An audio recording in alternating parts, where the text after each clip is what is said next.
44 pitcher Jason Frazier. Number 55 pitcher Tim Collins. Number 56 pitcher Greg Holland. And number 67 pitcher Francis Bueno.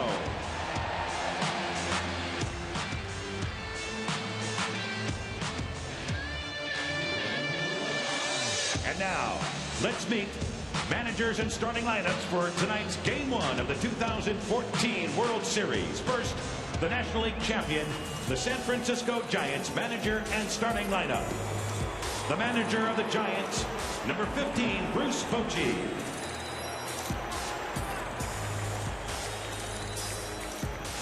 Leading off, the center fielder, number 7, Gregor Blanco.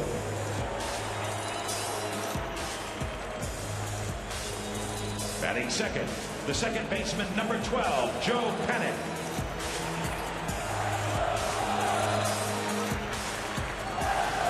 Batting third, the catcher, number 28, Buster Posey.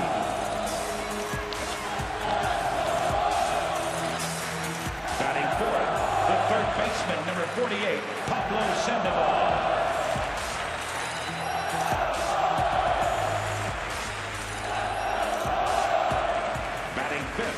The right fielder, number 8, Hunter Pence.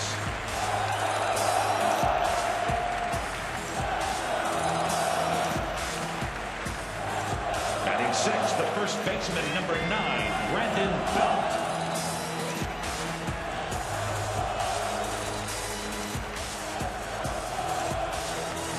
Batting seventh, the designated hitter, number 38, Michael Morse.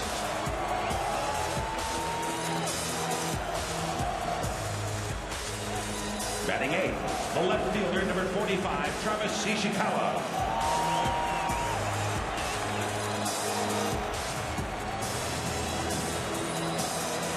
Batting ninth, the shortstop, number 35, Brandon Crawford.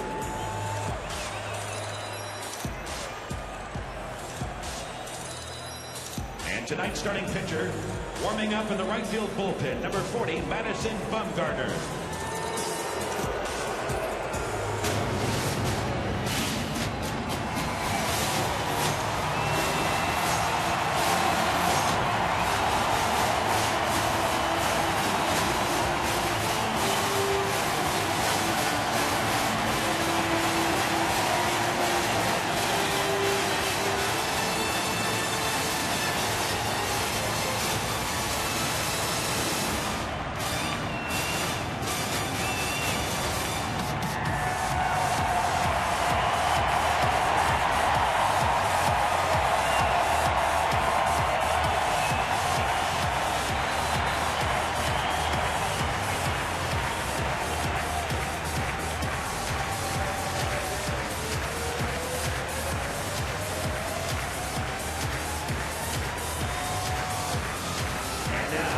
It's time for your American League champion, Kansas City Royals, manager and starting lineup.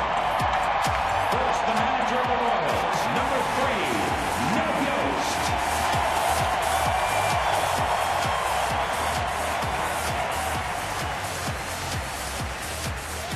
Leading off, the shortstop, number 2, Alcides Escobar.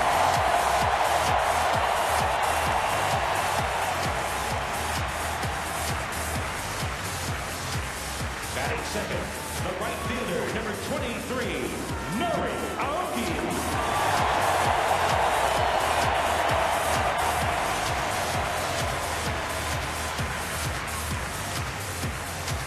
Batting third, the center fielder, number 6, Lorenzo Cain.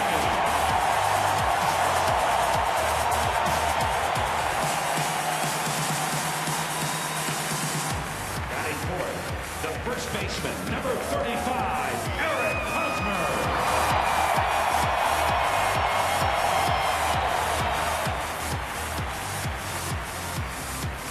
Batting fifth, the designated hitter, number 16, Billy Butler.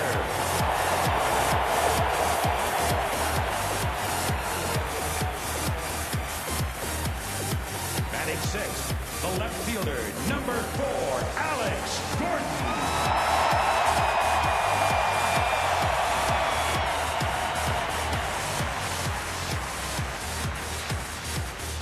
7, the catcher in the left field bullpen, number 13, Salvador Perez.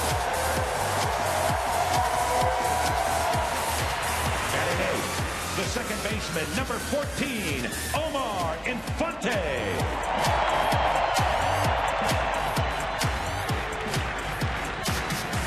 Batting 9, the third baseman, number 8, Mike Moustakas.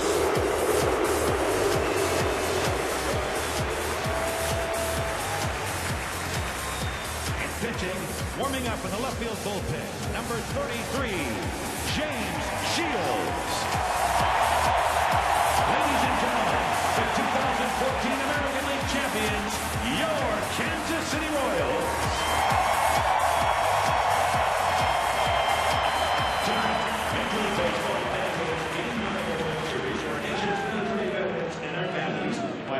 Baseball's continued support of the Welcome Back Veterans Initiative. As part of this dedication, we would like to welcome to the field 3 men for whom service and patriotism are cornerstones of their lives. Please welcome Robert A. McDonald, the United States Secretary of Veterans Affairs, Admiral James A. Winnefeld, the Vice Chairman of the Joint Chiefs of Staff, and Staff Sergeant Pedro Sotelo, a soldier who exemplifies the spirit and courage of our nation's military.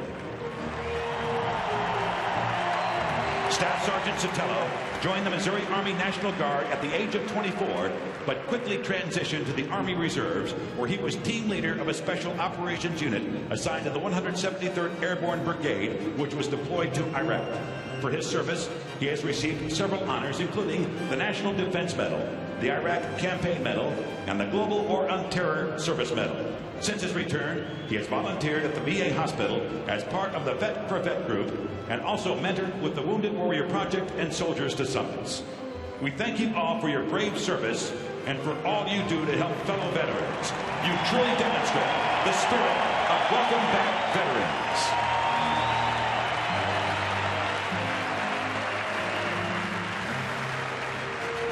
At this time, we request that you please stand, remove your hats, or render a salute if you're a veteran of the United States military, as we pay respect to our flag and honor America with the performance of our national anthem by 3-time Country Music Award winner, whose new song, Prize Fighter, celebrates the champion in all of us. Ladies and gentlemen, please welcome Grammy Award-winning country music star, Trisha Yearwood. Oh, see, can you see by the dawn's early light what so proudly we hailed at the twilight's last gleaming, whose broad stripes and bright stars through the perilous fight o'er the ramparts we watched were so gallantly streaming, and the rocket's red glare, the bombs bursting in air, gave proof through the night that our flag was still there. Oh, say does that star-spangled banner yet wave o'er the land of the free and the home of the brave?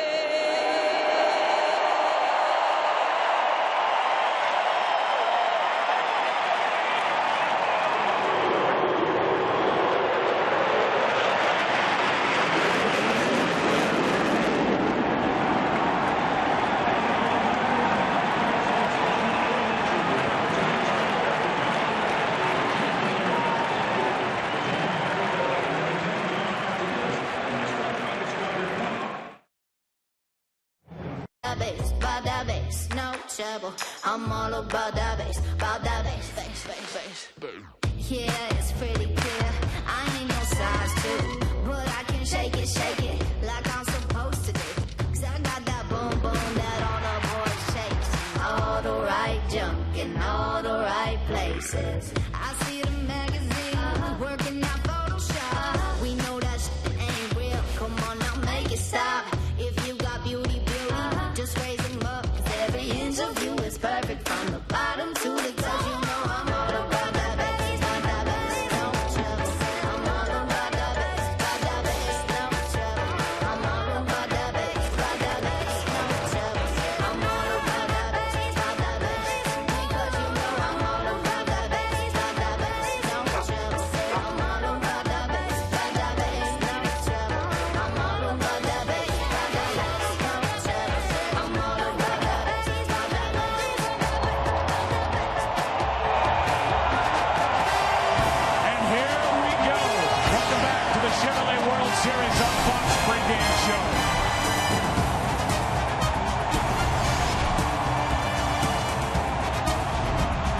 Deafening loud behind us. World Series Game 1. The Giants representing the National League. The Royals representing the American League. And now welcome inside the broadcast booth, everybody. We can't wait to get this thing started. I'm Joe Buck. That's Tom Bertucci. That's Harold Reynolds. Cannot wait because this is a very evenly matched series. Two teams that just keep coming at you. They win in similar fashion. Two teams that have good bullpens and managers who know how to use them. You give them a little opening and they will hammer you to death and beat you. That's what they've done so far during the postseason. One team has team speed and will steal bases. More on that with him in a second. But for you, there are very few aces left in the game. Tonight, San Francisco has their ace, Madison Bumgarner, on the mound. Well, to me, every World Series you go in, there's one name that looms a little larger than all the rest. And in this series, for me, it's Madison Bumgarner. He's been that good in the postseason throughout his career, but especially on the road. There's no more pressure in the postseason than pitching on the road. And look at these numbers. That's a major league record, 26 2/3 consecutive scoreless innings coming into this game. And he's a guy who likes to work quickly and pounds the strike zone with strikes. And the Royals are a team that loves to swing. Aggressive hitting team. A fascinating matchup. Yeah, and when they get on, they like to run. And for more on that, here's Harold Reynolds. Well, what has jumped out at you? How do the Royals go about trying to win games? What have they shown so far this postseason? Well, we talked about the speed. They're going to come after. They led the major leagues in stolen bases, but it's the defense, and I think the speed on defense. We watched the outfield be able to range and make great plays and keep the double play in order. So at the end of the day, the speed and fundamentals will keep them in this game. You ready? I'm ready, man. I can't wait. Let's go. It's World Series game number 1. Let's get it started. Tired of this layoff. Playing baseball next. World Series, Giants and Royals coming up.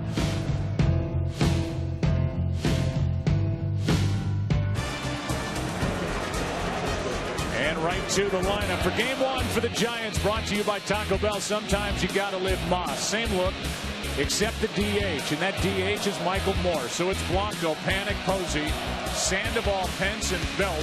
Morse, the DH, Ishikawa, a hero in game 5 of the NLCS. Brandon Crawford is batting 9th at short. The opening pitch brought to you by Budweiser, the official beer of Major League Baseball. Here's to Budweiser. Here's to baseball. Here's the right-hander, James Shields. They call him Big Game. His team is undefeated, obviously, because the Royals are so far this postseason. He's got to win as he makes his 4th postseason start this year. And keep an eye on the changeup. It's his best pitch. Shields is pitching with 10 days of rest. Key for me early on is that changeup down in the zone. They've been waiting for 29 years. The World Series is back in Kansas City. It starts with a ball. Royals won it all. Their only championship in 1985, and all these years later, this crowd, Harold, is set to go. They are fired up. Fired up, and rightfully so.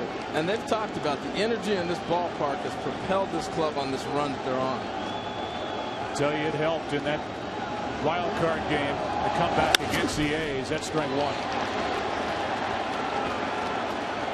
92 from James Shields, who was traded in December of 2012, and for the long-time Royals, the guys that were here on the roster, all those high draft picks, a guy like Billy Butler, he said that's when we as players knew it was going to be different. As they made that trade, picked up the front of the rotation guy. He misses outside and is behind in the count 2-1. Well, sometimes an organization gets to a point where you feel like we're ready to make that next move, but you needed the big gun. And what he did was change the mindset of the whole pitching staff. We're going to give you 1,000 innings out of the starters, and that's why this bullpen's been so effective, because they haven't been overused because of the starters. Here's a 2-1. Popped up. Foul. It'll get out of play 2-2. Broadcast also streaming live on the Fox Sports Go app and at foxsportsgo.com. And for coverage of this game in Spanish, turn to Fox Deportes. Tom, right here is where I'm looking for that changeup. You know, we watched him with a couple fastballs now. The changeup was a nasty out pitch, and this is an opportunity for him to use it. It's his go-to pitch with 2 strikes to right-handers and left-handers. Here it comes. In the air to center. Kane is going to play it on a bounce, and Blanco is on to start the night for the Giants. Wide turn at first. You know that Lorenzo Kane is in center. If he can't get to it these days, nobody can. Alex Gordon, 3-time Gold Glove Award winner, is in left. There's Kane patrolling center. He was the MVP in the ALCS. Aoki is in right, with Hosmer, Infante on the right side of the infield, Escobar and Moustakas on the left side. Salvador Perez does the catching. James Shields will try now to pitch around a leadoff hit. Here's Panic, the rookie.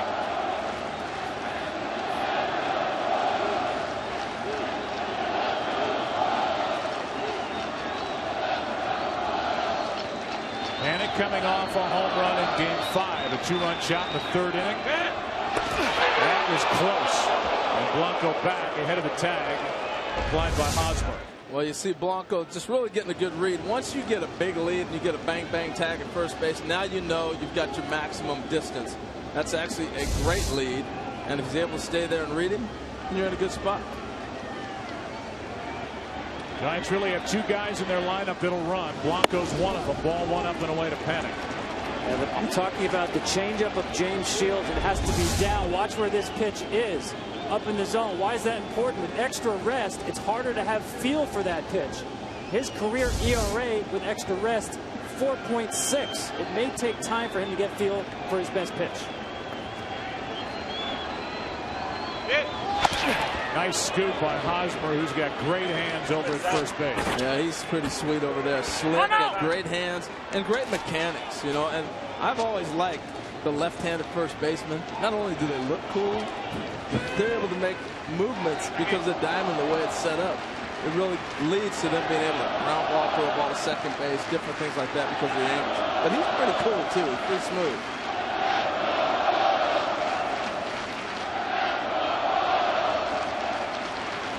Starting to stop as Panic flies into left center.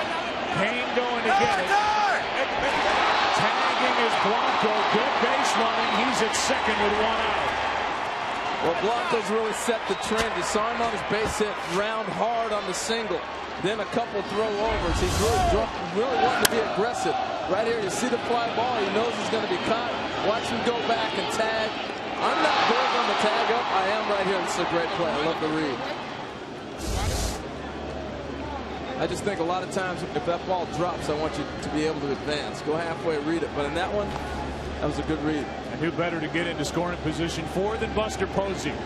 He's got 19 career postseason RBIs. He is 2 shy of the franchise record held by Barry Bonds.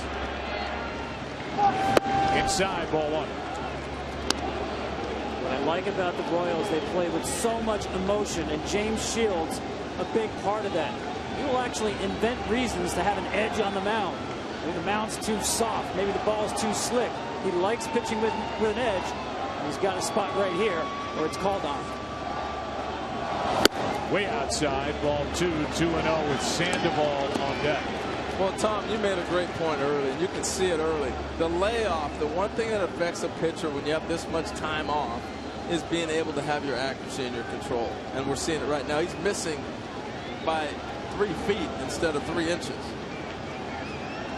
Chance for the Giants here in the 1st inning.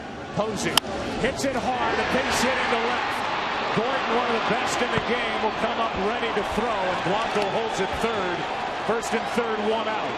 And another hit for Buster Posey. And you said it, another hit, Joe. He's been on fire. We watched him last series, and it looked like about the second game against the Cardinals, he really started to catch stride. In the last 3 games, this is the swing we were seeing, Tom. He's been on fire. Hasn't shown the extra base power, but has been on everything. Off-speed fastballs, and now a tough assignment with Pablo Sandoval. Even when you try to pitch carefully to him, he can barrel up a bad pitch. Sandoval digs in, first and third, one out. Pablo, the last time the Giants were in the World Series, was the MVP. In a 4-game sweep over the Tigers. Strike one. 194 from Shields. And there are the numbers on 6 or more days of rest during the regular season for James Shields. He's in a tight spot here in the first.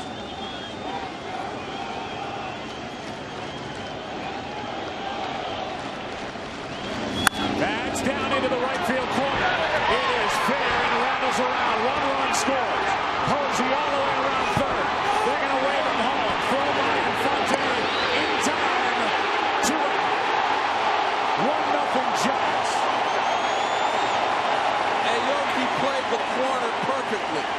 It can kick around and end up a lot of times running on the track out there in Kansas City, and you see the outfielder chase it. Because he's able to stay where it's at. Now this ball's down and in. We've been watching him hit these balls. But the relay is the key here, because you're looking at 2 runs scoring. Watch him get the angle, back off, come get it, and make a perfect throw to Infante and the relay. This team here in Kansas City is the best relay team in the big leagues because the field is so spacious. They do such a great job of hitting cutoff men and execute. You see Tim Flannery, the third base coach, waited a long time, as he should, to make that call. And instead of second and third, 1 out, it's a run in, 2 out. Runner at second on the RBI double by Sandoval. And the inning is up to Hunter Pence.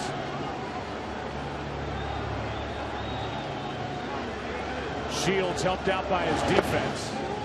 He's behind on the count. He's been behind on the count to every hitter except Sandoval. And Sandoval ripped him for an RBI double into the corner. Yeah, and I think the reason Flannery's sending him instead of second and third, 1 out now, that ball hit and it didn't kick hard, it died. And I think when he saw it die, he said, okay, we got a shot. But because Aoki was able to make the adjustment, they were able to get the play at home. Here's a 2-0. Pence takes a strike on the inside corner. How do you pitch to Pablo Sandoval? James Shields threw a great curveball, and Sandoval burned him. Here's the 2-seamer with some nice run in on Hunter Pence. 3 RBIs this postseason for Pence, who was 0 for 11 in his career against James Shields. Sandoval at second, 2 out, 2-2 to count.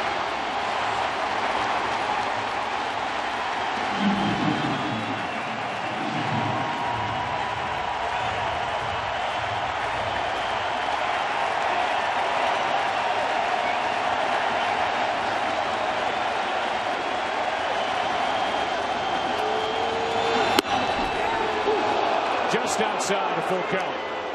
He's throwing hard tonight. Well, rest, adrenaline, this crowd, World Series added up. Velocity not a problem.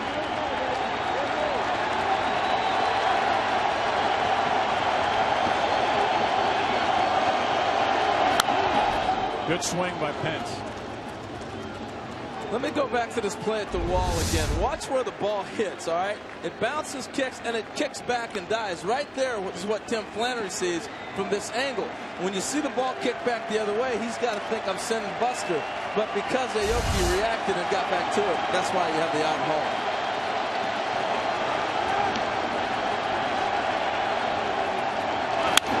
In the air to center, well hit. Kane back. Over his head. And gone.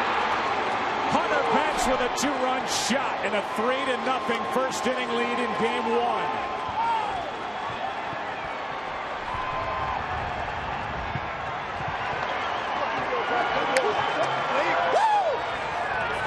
Welcome to the show, boys.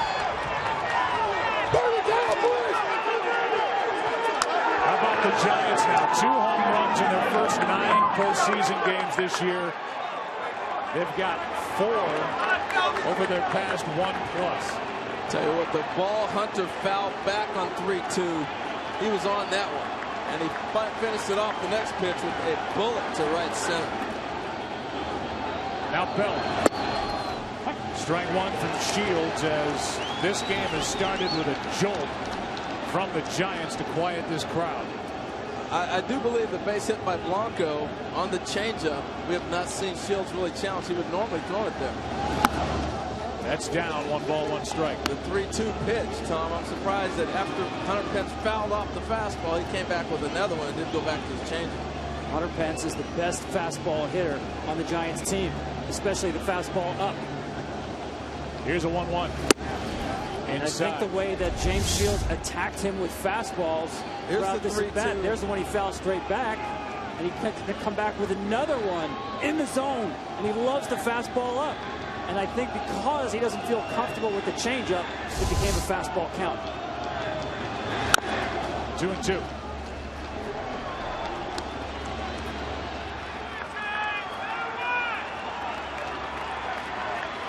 Pence has got his first of this postseason. The Giants lead 3-0 for their best, Madison Bumgarner, who takes the hill in the bottom of the inning. 2-2. Full count, and Shields cannot hit his spots. That's one thing to miss, but he's really missing by a lot.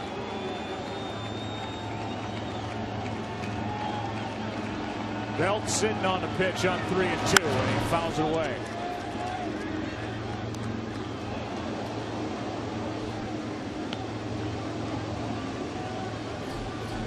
They've waited 29 years to get the World Series back here in Kansas City, Missouri. And it's the Giants looking for their 3rd title over the last 5 years that have jumped on top, and they continue to hit. That's hit number 5 here in the first inning against Shields.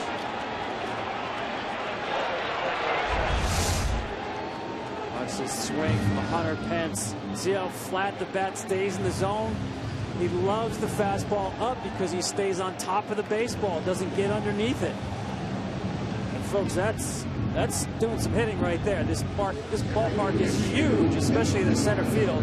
He just made it look small. Well, I think the big key for James Shields, he's got to get that changeup working. You can't continue to challenge with the fastball, particularly with a National League team. I think National League clubs do a better job of hitting the fastball because they see it more often. You're challenged more in the National League than you are in the American League because the designated hitter changes that. You end up seeing a lot of off-speed pitches. He's got to figure out that changeup. It's going to be a long, or short night, I should say, for him. Batter now is Morse.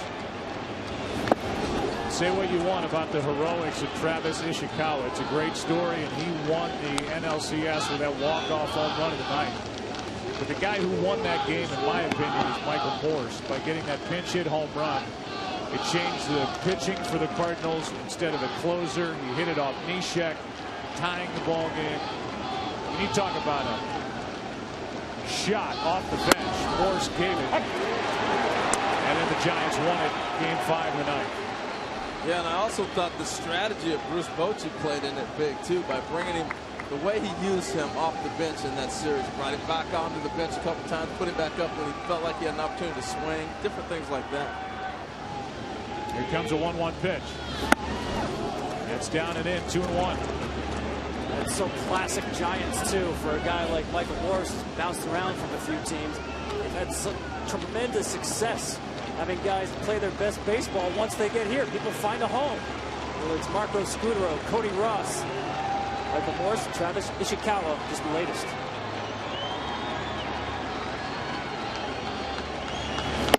That's ball 3. Shields is all over the place. And the crowd getting a little restless here at Kauffman Stadium. Tell you what, the reaction of Morse looked like he was looking for a changeup. And then all of a sudden, boom, fastball jumped on him.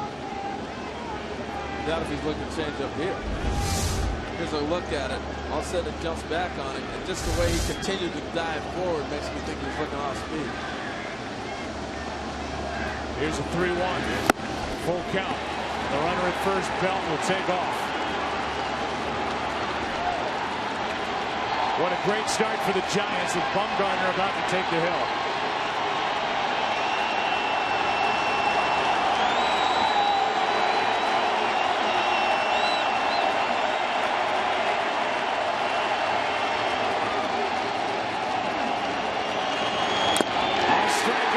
A long first for James Shields. He's yelling into his glove on the way out. And the emotional leader for the Giants, Hunter Pence, goes deep. Makes it a 3-run first inning for San Francisco on the road here in Game 1. Liv Moss. Alcides Escobar leads it off at short. And Nori Aoki is in right with Lorenzo Cain, Eric Hosmer, Billy Butler. Alex Gordon is in left. Salvador Perez, the catcher. Omar Infante at second. And Mike Moustakas, who has hit 4 home runs this postseason, batting 9th. And guys, if you want somebody who is young and knows how to win this time of year and knows how to win especially on the road this time of year, there's nobody better than Madison Bumgarner. Tough to score a run. 26 2/3 consecutive scoreless innings in the postseason on the road. That's an all-time record. So aggressive. He turns defense into offense. He's faced 121 batters this postseason. He's missed the strike zone only 124 times. But Joe, I actually think this is a good matchup for Kansas City. They love to swing the bat. They have more trouble with pitchers who are wild because they'll chase than pitchers like Bumgarner who are in the zone. Escobar first up with Aoki and Cain to follow.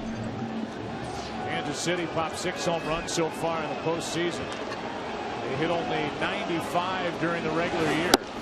A strike starts the night for Bumgarner to Escobar.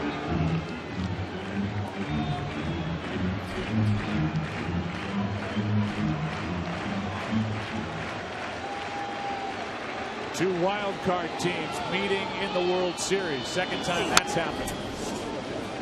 That's fouled straight back. Strike 2. Home plate umpire is Jerry Meals.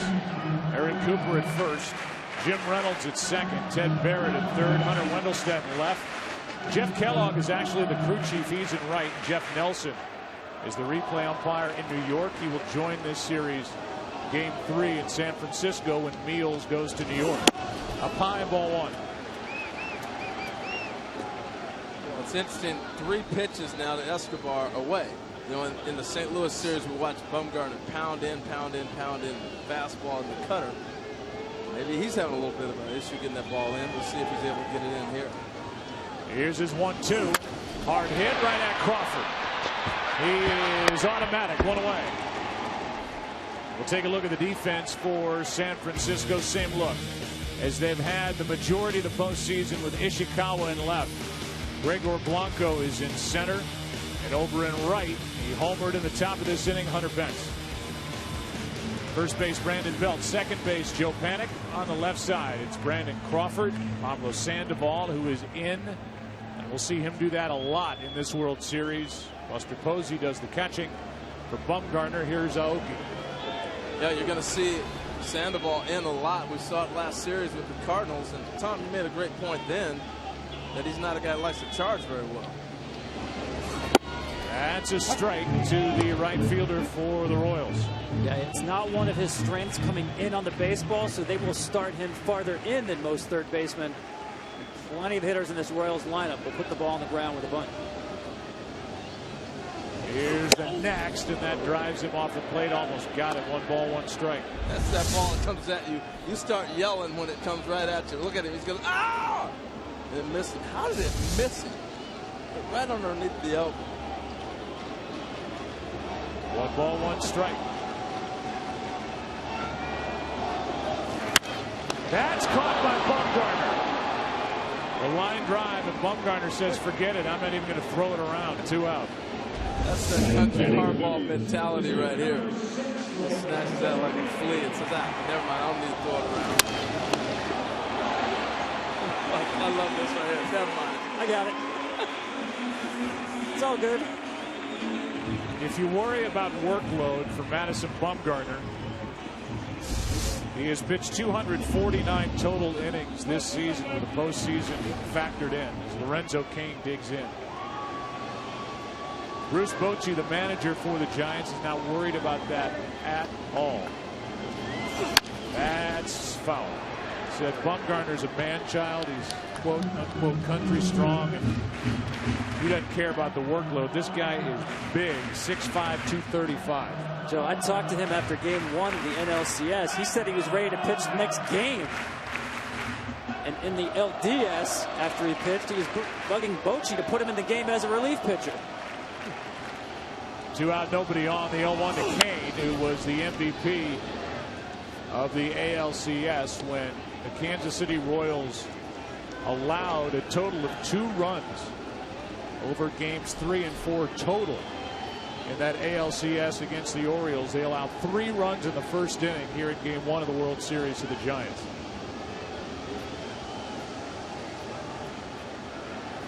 There's Ned Yost, manager of Kansas City. That's upstairs, a check swing.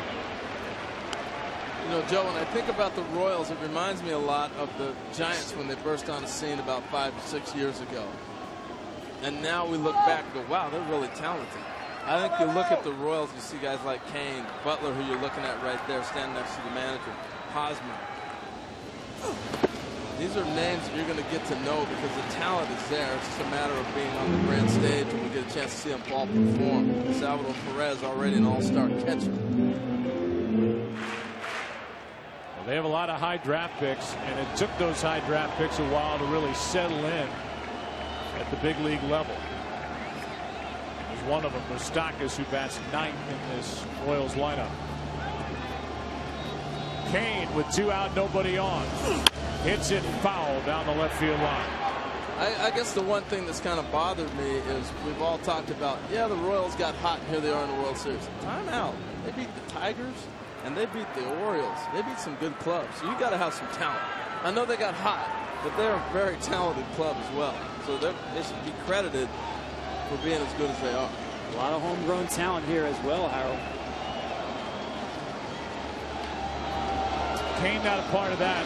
Traded over from Milwaukee as that one's foul again. Still 2-2. Let's look at what the Royals have done here in 2014. Their last postseason appearance. Everybody's been talking about it. The Royals are tired of reading about it. 1985, the regular season.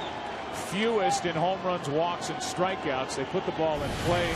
And they stole the most bases across the big leagues. And they've started this postseason with 8 straight wins. They've written that good power bullpen at the end of games. As Cain is in a good battle here with Bumgarner. Going back to 1985, there's the hero, George Brett. Back on the hill where I-70 passes by Kauffman Stadium. There was a kid out there watching the game, became the general manager of these Kansas City Royals, Dayton Moore. He's a Hall of Famer, Dayton Moore. Grew up in Wichita, a Royals fan. He's made a lot of shrewd moves to get Kansas City to this point. They were good last year. They finished strong, and here in 2014, the best record across all of baseball since the All-Star break.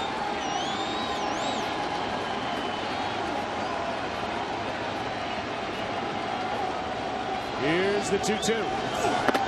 Full count, and Cain is clipped by that pitch.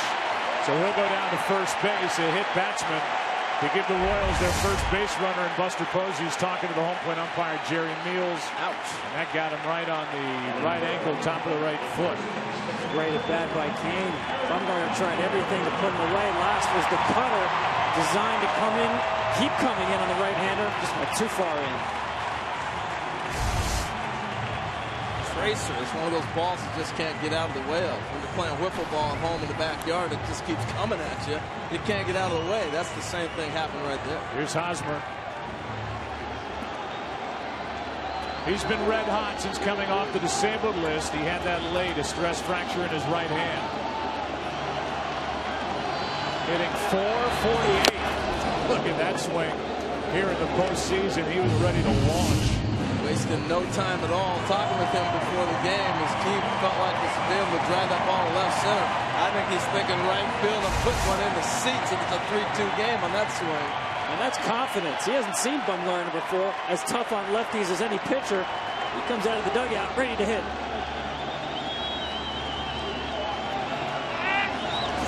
And he almost walked right into ball one. And a couple of times now on lefties. Madison Bumgarner not comfortable throwing inside to lefties. A lot like John Lester. Much more comfortable throwing the ball to his glove side, away from left-handers, into right-handers. You know, we talked a lot about the running game of the Royals. One of the best moves is to not throw to first base and get the left-hand hitter out. He gives it a look. Not supposed to do that right there, Madison. No, but with the left-handed hitter, he's got 2 outs. If Lorenzo Cain wants to run first movement or whatever, they're not going to waste a good pitch and a good effort of concentration at home on the hitter worrying about the base run.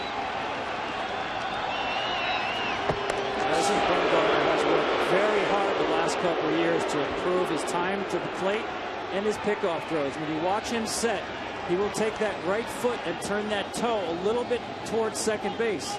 It quickens him up a little bit, and his slide step is so quick, it's as if he falls to home plate. He's below 1.2 normally. That is excellent time. Hosmer rips one into center. Blanco back. He's got it to end the inning. Great running catch by Gregor Blanco as Hosmer put a charge into that pitch from Bumgarner. But after one, here in Game 1 of the World Series, Giants doing more of the same. Pitching, defense. They hit a home run tonight. It's Giants baseball. They lead 3-0 after one in Game 1. He's on 5 hits. His strikeout of Morse ended along top of the first. Here's Ishikawa. And on the first pitch, rolls over to Hosmer. A flip in the out. 1 away.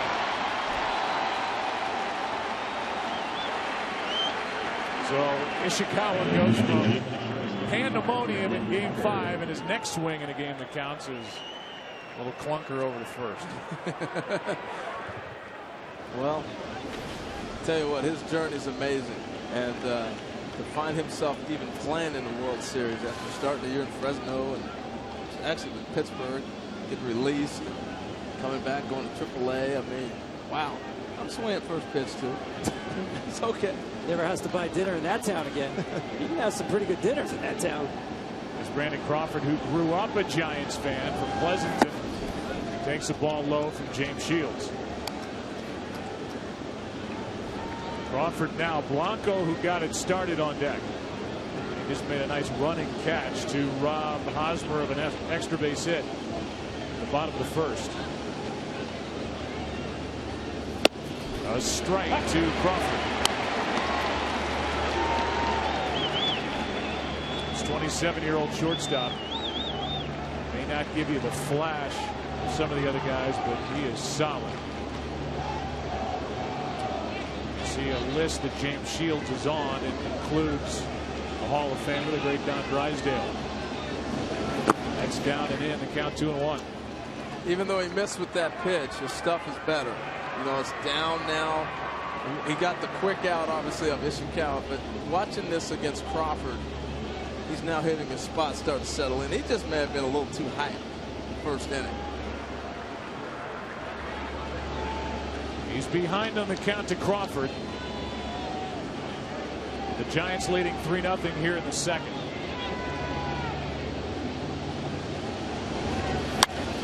That is out of play, 2-2. See the offense. This is another way to look at it. The first 96 innings of this postseason, Bruce Bochy's club hit 249, 3 home runs. They have 3, hit 571 in the clincher against the Cardinals in the first inning here in Game 1 of the World Series. Now a 2-2 pitch. Late swing and a foul. Yeah, it's fun doing a series because you get to see the rhythm of a club.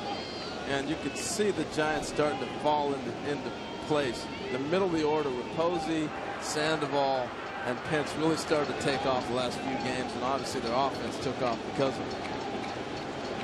Posey got a base hit, Sandoval a double, Pence a home run. The count stays 2-2. You see Shields much more around the plate now. I mean, if you're a glass half full guy, I guess of all those pitches, 39 now, he's a guy who's going to throw 5 pitches, and he's been able now to throw everything multiple times. Looks like he's starting to find a better rhythm.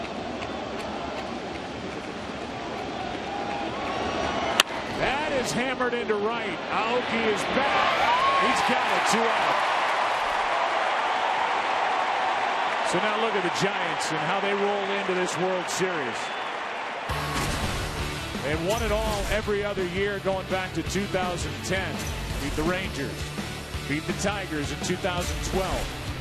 Here they are again, and they've won 8 straight postseason series, which is tied for the second longest all time, and 15 of their last 17 postseason games.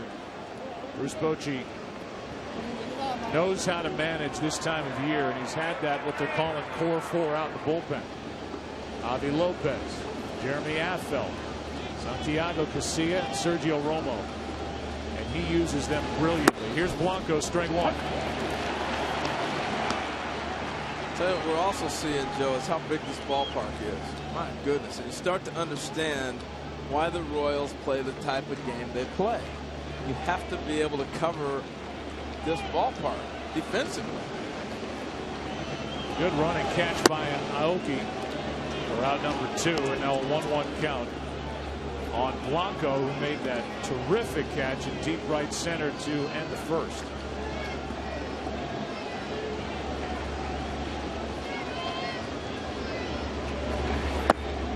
Two and 1 from Shields, who has the nickname Big Game. You go back to the postseason 2008, made 4 starts. That's when he got the name. 2-2 ERA of 2.88 since, and 5 starts since, coming in 1-2, an ERA of almost 7.5. Well, that 08 season, he lived up to the nickname. He actually got it in the minor leagues. 2-2. Los Angeles area guy, was a big Lakers fan, a big fan of James Worthy, the original Big Game James. So Shields is trying to stop that trend.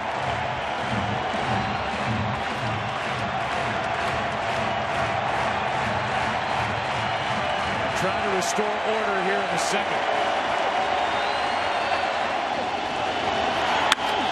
And he has done so. A pop up into shallow right center. Infante out. Kane is in, and the inning is over. Bottom of the second rolls in, with Butler, Gordon, and Perez coming up for Kansas City, down 3-0.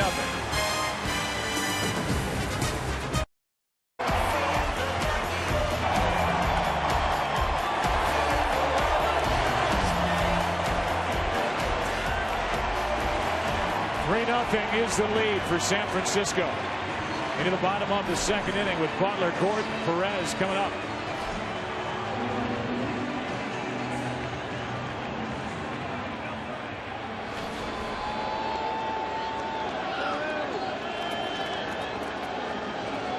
Billy Butler is the DH. Takes a strike from Bumgarner. Wonder what do 3 runs mean to Madison Bumgarner? Last couple of years, he's 30-3 when the Giants give him 3 runs or more. Of course, this Royals team was up against John Lester, down 4 in the wild card game. That was in the 8th. There's strike 2. Really let the game up. Down 7-3, came back, eventually tied it, fell behind again, and then won the ball game to move on, and they haven't looked back since. Here's the 0-2. Ball 1. 9-8 was the final in that wild card game. Game in which the Royals sent out the message in the postseason: we're going to run. They stole 7 bags in that game. 12-inning game. That's in the dirt, and then it's swept. The Angels swept the Orioles. And they're trailing here to the Giants 3-0 in the second. They haven't put any runs on the board yet, but I like the at-bats they're having. Making him work, trying to get a good pitch to hit.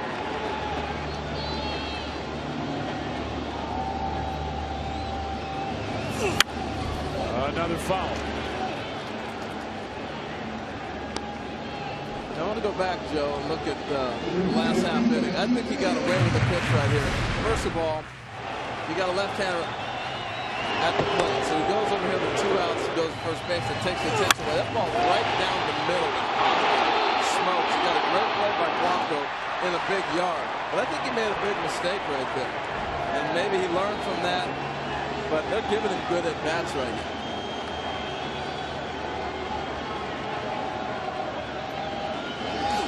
That's into left center field. Going to get down.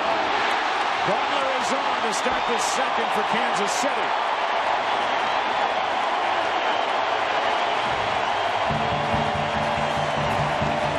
Billy Butler, probably the best fastball hitter on Kansas City's team. Bumgarner had attacked with curveballs and now goes to the cutter. Tried to backdoor that one. Nice job by Billy Butler taking it up the middle. You know what I'm seeing from Bumgarner right now is we've watched him attack with the fastball in. And it's a lot like in football when a team says, oh, they watched our game film. We're not going to run. We're going to pass this week. And now he's trying to live on the edge instead of pounding guys in. And he's typically not that kind of a guy. He doesn't look at a lot of video. He's going to pitch his game regardless of who's in the box. Well, here's Alex Gordon. He's in the box. And he takes one up and in, ball one. Gordon with a home run this postseason, 6 out of 27. Hit 19 home runs during the regular year to lead this Royals team.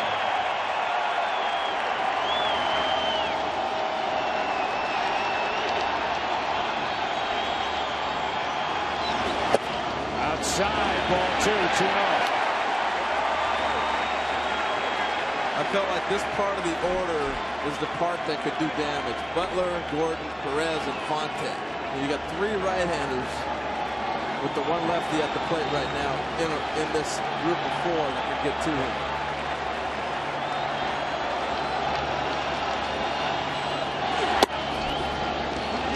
That's a strike. I think Gordon agreed to count 2-1. We'll see Bumgarner even with Billy Butler at first base. Slide step all the time. Not liking the ball up right there, that's for sure. It was a big pitch for Bumgarner to get. Instead of 3-0, it's 2-1. That is caught by Crawford. No other play as Butler back to the bag.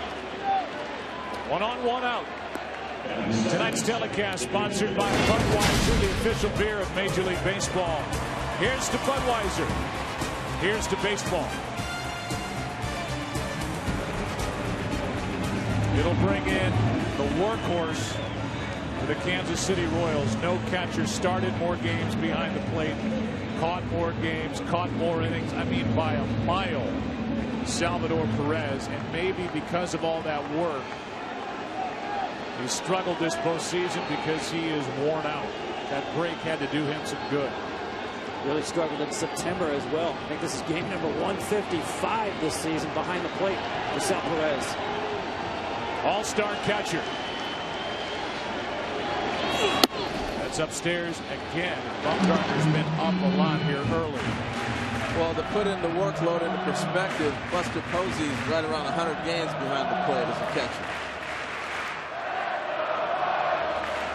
Perez up over 150. It's a lot of games. That's foul. Perez is there. Pablo Sandoval. Sandoval was first in the major leagues. Percentage of swings. Sal Perez was 8th. And guess what? They were buddies growing up in Venezuela. Yeah, they grew up in the same area. They're about 4 years apart, but they were spending time behind the batting cage. I talked to them for a good 5-10 minutes. And talking about played winter ball together, different things like that when they got into pro ball. So they spent a lot of time together. So maybe the code is you got to be swinging if you're coming off the island, bro. Here's a 1-1. That's a shattered bat. Bumgarner gets it, throws it out over to first. They got them both. And nicely turned by Bumgarner with panic in the middle. The rookie turned it and just got Perez at first. Shattered bat. Double play. Ends the inning. Third inning rolls in game 1. Giants will bat up 3-0.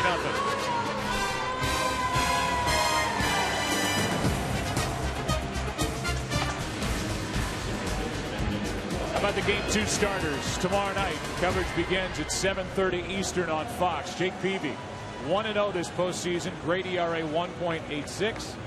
Yordano Ventura is on the mound for Kansas City. No record. The young, hard-throwing right-hander. And here's Panic.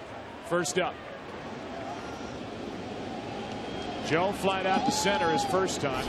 One of those two guys on that last graphic is standing by. We'll get to him in a second. First pitch from Shields. 3-0 Giants. Over but low, ball one to Panic, who flied to center his first time. Our interview with Jake Peavy is brought to you by DirecTV. Tomorrow's starter, Jake Peavy, is standing by. First of all, how fun is this? It doesn't get any better than this. It's a great atmosphere. It's been a lot of fun these first few innings. We got a long way to go. Yeah, Bumgarner's doing his thing. It looked like Shields was maybe a little amped up there early in the first inning. You know, I think our guys just put some really good at-bats on him. Blanco finding a way to get on the base. And obviously, Joe hit the ball hard his last time up. And, he does it again, but he lines out to Infante, 1 out. Yeah, we've had really good at-bats. You know, we put the barrel on the ball for the most part all the way through the lineup and made him work. And it's what we've done. That's our identity as a team. And we've got a lot more to do tonight, obviously. Hey, what clicked for you? I don't know if we got a chance to visit during the NLCS and ask you that when you came from Boston to this Giants ball club. You know, just a little bit of everything. You know, obviously when you're going through a tough time, you know, as a team, personally, you get traded, you can be re-energized, especially with the team that was in it in the first place. And, got with Rags and found some just really small things mechanically that made me better. You know, and then once again, being with Boach and these guys who believe in me, you have all three of those on your side. You can get some powerful things accomplished personally and as a group. And I feel very blessed to be a part. You saw this guy from a distance, Buster Posey. You knew how good he was just as a fan of baseball, but now you play with him. How good is Buster Posey? Yeah, he is good. He's as good as anybody going today's game. He's a special player to run the game the way he runs the game, and obviously contribute on the offensive side of the ball the way he does. Buster's a tremendous talent. The San Francisco Giants wouldn't have the 2 World Series they have, and vying for this one if it wasn't for number 28. Talking with Jake Peavy, who gets the ball tomorrow night against Ventura. Although he wasn't involved in the game in Game 5, he was involved heavily in the celebration after Travis Ishikawa went deep. We're going to ask you about that after Posey does something here. Absolutely. With 1 out. You look like you could play for Saban, Crimson Tide, with what you were doing between second and third. Saban would have probably reprimanded me for over-celebrating. Right. Here comes a 2-2 pitch. From Shields. Posey off the end of that. Let's go to it here. Talk us through this. The home run by Ishikawa, and then you kind of jumped the gun a little bit. Well, you know, it goes back. Travis got over here, and Mike Morris was playing every day. So me and Travis spent a lot of time on the bench together, got close, and Travis really wanted to contribute. And then he has this opportunity. He made a miscue earlier in the game. I stayed with him, and we spent a lot of time together in that game talking about he's going to be a big factor. I walked over to him before that at bat. Said, hey man, go win us a game, put your name in history in San Francisco. So I did jump the gun. My eyesight's really bad tomorrow night. You'll see me squinting at those catchers signs tomorrow. I didn't see the ball go out of the ballpark. Obviously felt terrible. Didn't want to disrespect the St. Louis Cardinals or the game. Jake, you look like those fans that ran out there on Hank Aaron's 715, man. I was so excited, Harold. You don't get an opportunity to play in the World Series every year, and I was really excited. Here's a broken back line drive caught by Moustakas, 2 out. Now, I also heard from Pence that you were saying he needs to take this pitch right here because he was up 2-0 and hit 7 balls in a row. Yeah, they put Walker in a tough spot. We had him on the ropes, and I did want to make him work there. I'm certainly happy that he didn't listen to my advice. So I guess Hensley Mullins, the hitting coach, doesn't have to worry about you taking his job. No, listen, I didn't get a hit on the year when I got traded over here. I'm not doing anything but pulling on the offensive side of the ball, trying to find the pitches or tipping or something like that. Well, here's Sandoval. Pablo an RBI double. His first time that scored on the home run by Pence. And he takes a fastball from Shields for strike 1. But Jake, thanks for your time. Good luck tomorrow night. Keep having fun. Keep that smile on your face. And we appreciate you visiting with us. Guys, thanks for having me. I appreciate it. All right. He gets the ball tomorrow night. Veteran right-hander Jake Peavy was a champion last year with the Boston Red Sox. Here's the 0-1, a high fly ball into right center field. Got under it, back at the wall. It's Kane to end the inning. Some loud outs 2 line drives and a net drive off the bat of Sandoval. Lorenzo Cain ran it down. Bottom of the 3rd inning. Royals coming up. Down 3-0. 2014 North American Truck of the Year. That's the Chevy Silverado. Stop by your local Chevy dealer today. Bumgarner back to work. He will deal with the 8, 9, and 1 hitters, Infante, Moustakas, and Escobar. Up 3-0 thanks to an RBI double by Sandoval and a 2-run shot by Pence in the 1st.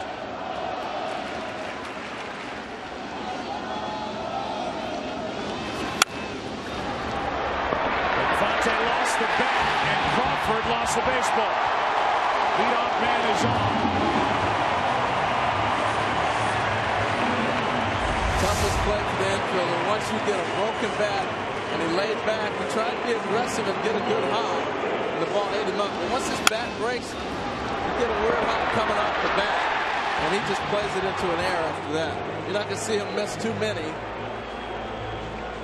He got some spin and wasn't able to handle it. Yeah, you see that ball jump up on him. A lot of traffic in that area around second base with the base runners early. Well, right here when the bat breaks, you're reading the bat, right? You see this thing snap. And it's going to go flying. Here's Moustakas. You know he's up with the reaction from the crowd. Ball 1 outside. Yeah, I didn't think they were booing the air, right? It is an error on Crawford. Giants are playing in their 11th postseason game. It's only their 4th error of this postseason, 2nd by Crawford. That's outside again, 2-0.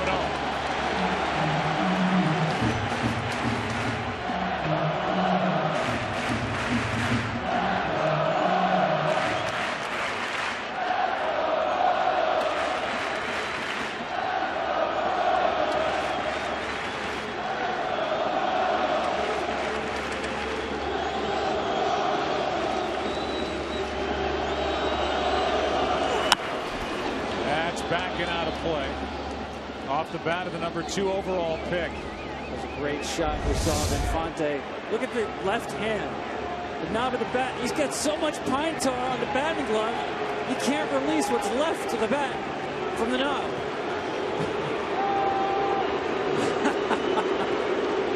Great shot. Moustakas up on the count. 2-1. 2 overall pick in 2007. Outside for ball 3.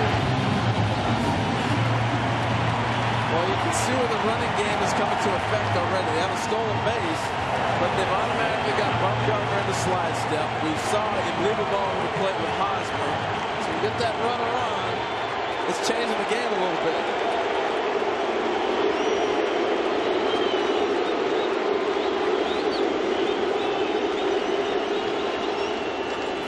Chased it, a full count. That cutter right there is breaking about 2 feet on it. He's thinking he's going to get a ball in. He's looking for it, and the next thing you know, it's cutting away. No such thing as a fastball count in today's game anymore because of that cut fastball. Yeah, I don't think George is hitting that ball.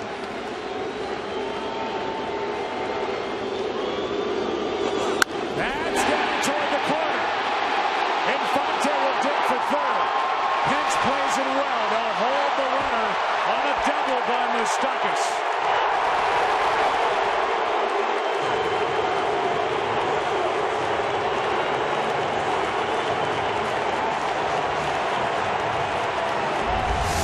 Well, we've been seeing it the whole game.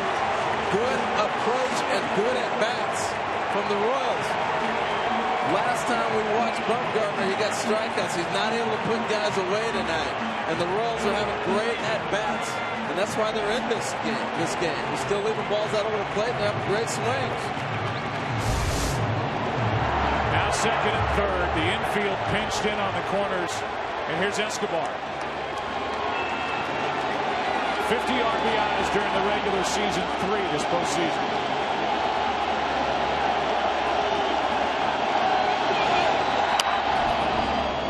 Madison Bumgarner is making, at the age of 25, his 3rd World Series start. He has not been scored upon through his first 2. 17 scoreless innings in World Series play. And that streak of 28 2/3 on the road in the postseason. Scoreless in jeopardy right here. It's in jeopardy because he hasn't had the swing and miss ball all night.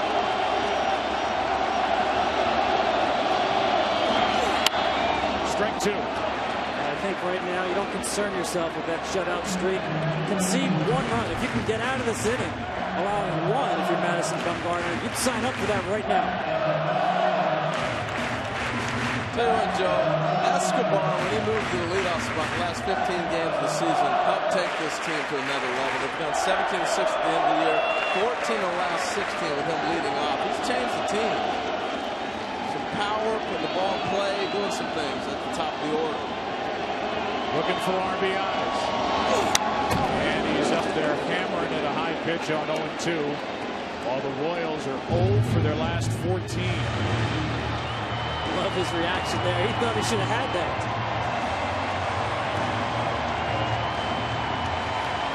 Royals are 0 for their last 14 with runners in scoring position.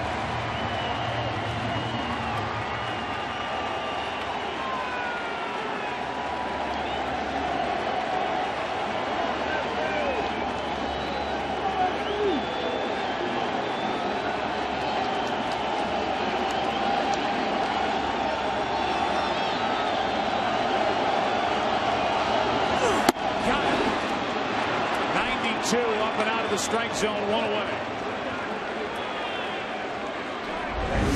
Took his aggressiveness. You see how Posey's setting up, looking for a high strike. They just want to waste a pitch. If you're going to chase it, go ahead and chase it because I got 3 pitches to work with.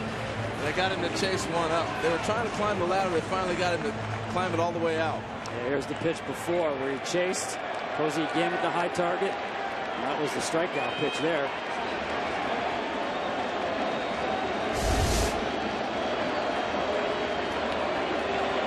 Now it's Aoki, who lined out back to Bumgarner his first time.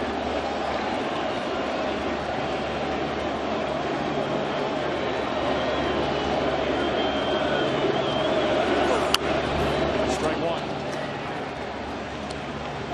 Joe, we're talking about the contact that's being made, and added a note here. That was only the 3rd time all game that the Royals have swung and missed on Bumgarner. Aoki, who was with the Brewers in the National League, is now 0 for 14 against Madison Bumgarner. Royals need a hit. Bumgarner looking for another strikeout. Strike 2.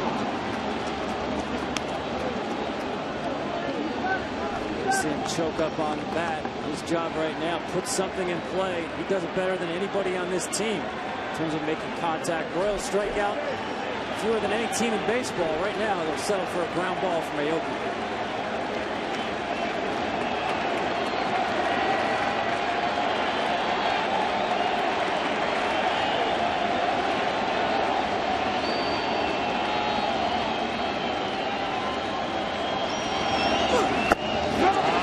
Check swing. He went around. Back-to-back strikeouts, 2 out.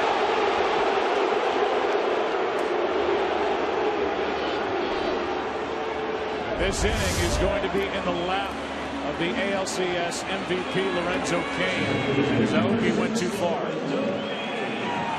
Yeah, we got a good call. He went a long ways to go get it.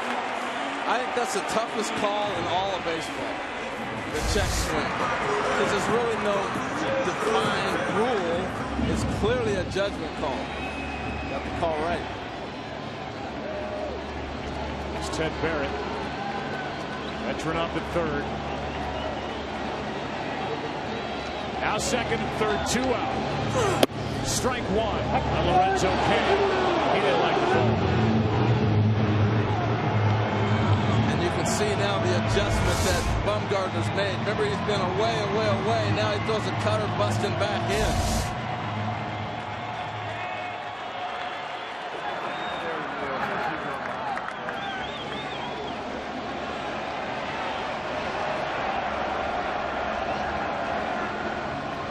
With second and third, nobody out. Now second and third, 2 out.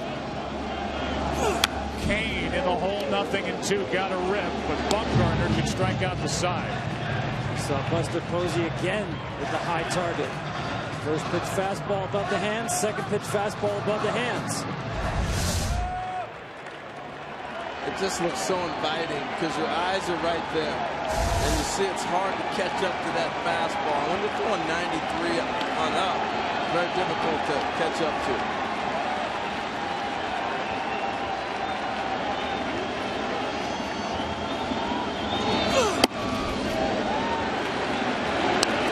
Ball 1.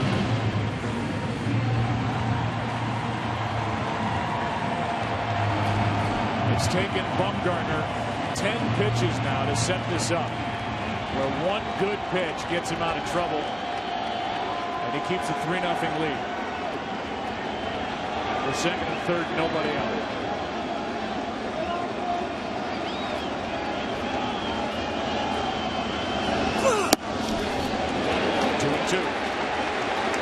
The grunt is back.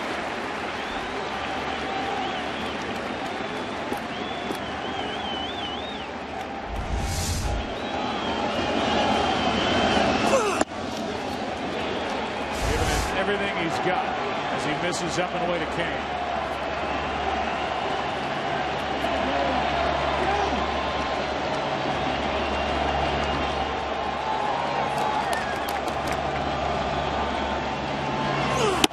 Now full count with Hosmer on deck.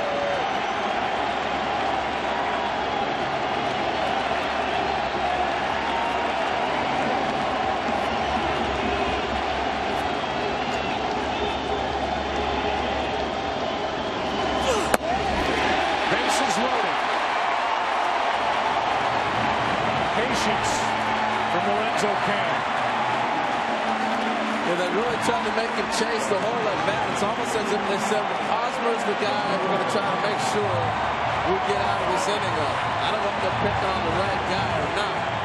But you watch the attack to Kane. Everything up out of the zone, or if you're going to chase, it's going to be in off the plate. We saw Hosmer aggressive first pitch swinging first time up. He'll be ready this time as well.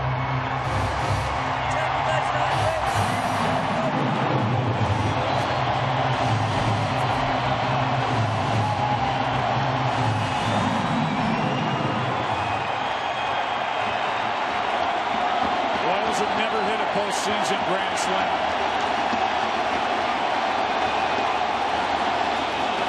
Bases loaded. Eric Hosmer chops one to Penn, and Bumgarner gets out of it.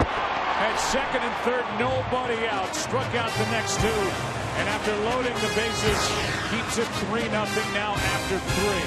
Check out what MasterCard is doing for fans of Major League Baseball during this World Series.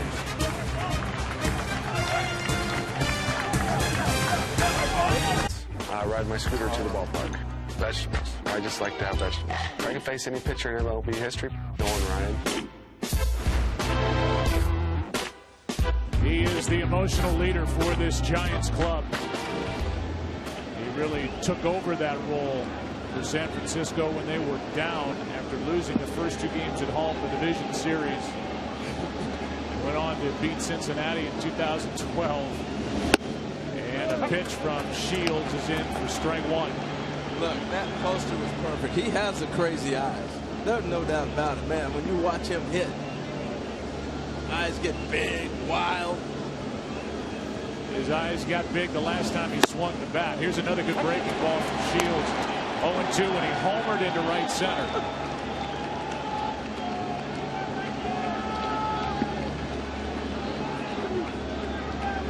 His first hit against James Shields. Now 1 for 12.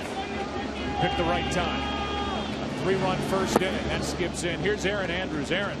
Well, Hunter Pence with those crazy eyes, as you guys mentioned. He also has a flair for the dramatics. He's the voice of this team. Loves a good inspirational speech. Told us that it was going to be a little different pregame, though. Everybody on this team was going to deliver some words of wisdom before they headed out. He said he wasn't going to let us know what it was, but it was the gist of there's nothing to fear. I did speak to Sergio Romo, though, after that speech, and he said basically the overall theme is there's a couple guys on this team that haven't played in the World Series, and pretty soon they're going to know what it's all about, guys. Yeah, there aren't that many because this has been that core group.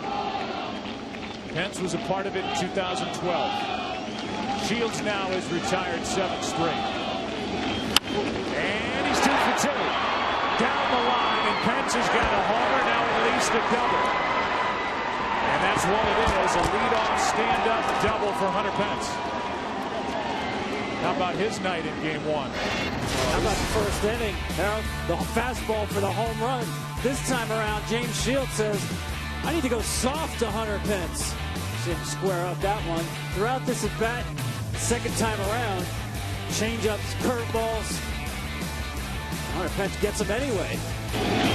Out in front of the breaking ball, past Moustakas at third base. What next?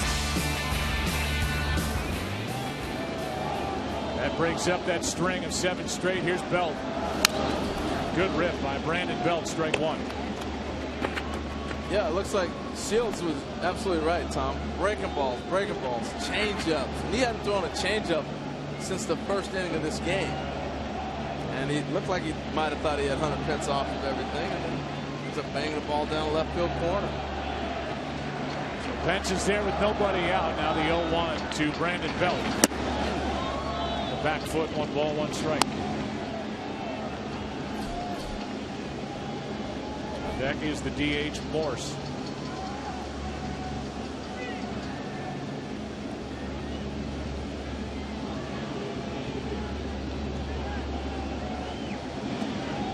Crowd has been taken out of it by the Giants' bats and the pitching of Bumgarner.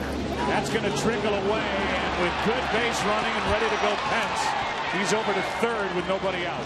Well, it's a great read. He's going to see the ball, a little change up, down, and watch it kick. And right there, Hunter Pence is off and running. Yeah, you're not expecting the catcher to see the changeup inside to the lefty, and Perez just couldn't get over to cover it.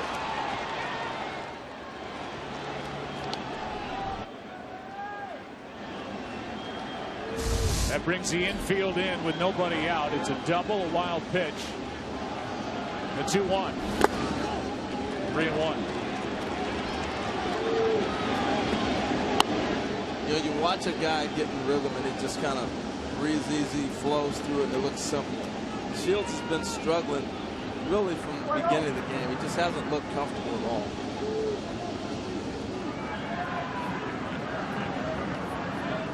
Even the outs last inning were loud with a couple of line drive outs and a ball to deep right center. That's a walk to Belt. Shields can't be happy. Dave Island, the pitching coach for the Royals, on to the bullpen phone. Tomorrow, the UEFA Champions League continues on Fox Sports 1. Liverpool takes on Real Madrid.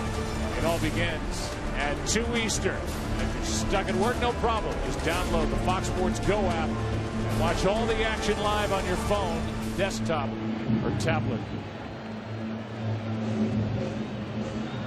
Left-hander, and a starter this year for the Royals, Danny Duffy, is getting loose. Well, I think it's a good move. You can't let the game get away from you. They're still within striking distance here, and Shields just has not looked comfortable at all. I like the meeting by Sal Perez going out there to talk to the ace. Part of his growth. A couple of years ago, he wouldn't have done that. First and third, nobody out. Morse, strike 1. Michael struck out his first time. The only strikeout of the night for Shields.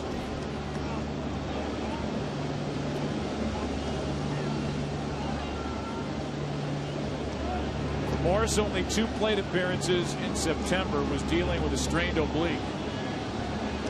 Activated only for the start of the NLCS. It did pay off with that pinch hit home run to tie Game 5 in the 8th. The 0-1. inside the ball and a strike. Yeah, you wonder how a guy lays off that long and keeps timing. Well, he was able to go down to instructional league in Arizona and get some at-bats, so they knew that he was going to be ready, one, healthy, and two, have some timing to come back and really help them in the postseason. First year in San Francisco, hit 16 home runs in the regular season. Inside again, 2-1.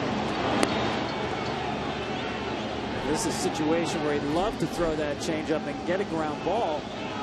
Previous pitch to that one, another changeup that missed. James Shields just hasn't really found the rhythm on that field pitch, the changeup. Mike Morse is looking even more comfortable with every pitch. Holds the bat over the plate. Now shoots one into center. An RBI base hit to make it 4-0 San Francisco. A double, a wild pitch, a walk, and now an RBI single by the DH. On off-speed pitches, the hitter will let you know how he's feeling. After that changeup, he looked like he was feeling pretty good. Now this ball ends up getting in on him a little bit, but he's so doggone strong. He's able to shoot this ball in the center field. Big weapon getting healthy for the Giants, and Michael Morse. And able to be used as the DH here in Kansas City. He's made it 4-0. Shields is gone. Got into the fourth tonight. That's it. Duffy coming in.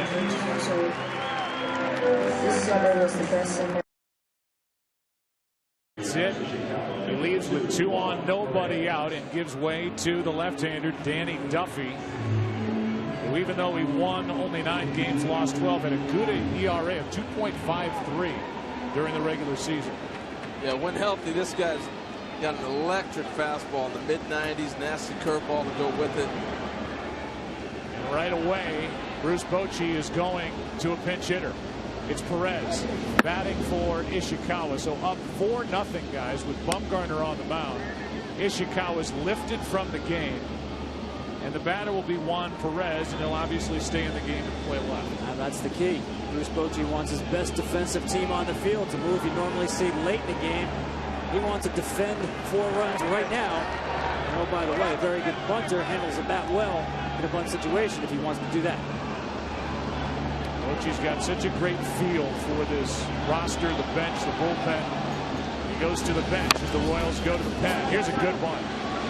Moustakas just did get the out at first. 1 away, and the runners advance to second and third on a bunt by Juan Perez. And here's what's interesting about this play. They move him up, move the runners up, but you have 2 left-handed hitters coming up. And if you haven't been following the postseason a lot, you're probably wondering why would they do this. Left-handers have been playing against left-handed pitchers. It hasn't been a lot of matchup. Oh, I'm going to go lefty, righty, different things. The best players are playing. And if you watch Crawford's swings through the postseason off the lefties he's faced, that's why you drop the bunt and move him up. He's 0 for 1. He lined the ball hard into right his first time. Aoki went back to get it. Second and third, 1 away. Chance for Crawford. He takes the ball down and away from Duffy, who's into his first game since game 1 of the division series against the Angels. He got the win in that extra inning game. Bochy's going for the kill right now in the 4th inning. He knows who he has on the mound. And you want to play so that a grand slam doesn't beat you. He's going for the throat right now. Here's a 1-0. That's a strike from Duffy. The big reason both teams got here, they put the ball in play. So the Royals failed to do that in the bottom of the 3rd. Now it's Crawford's turn to get a productive out. Lead runner is Belt at 3rd with the infield in. Trail runner is Morse. Down and away, 2-1 with Blanco next. There's Belt, there's Morse, who has an RBI hit.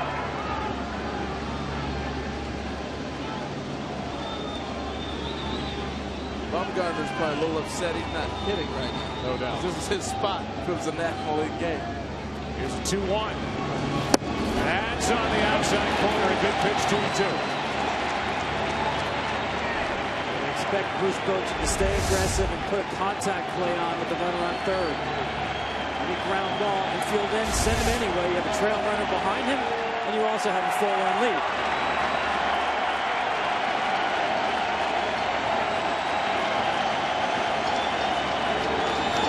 That skips in, and Perez picks it.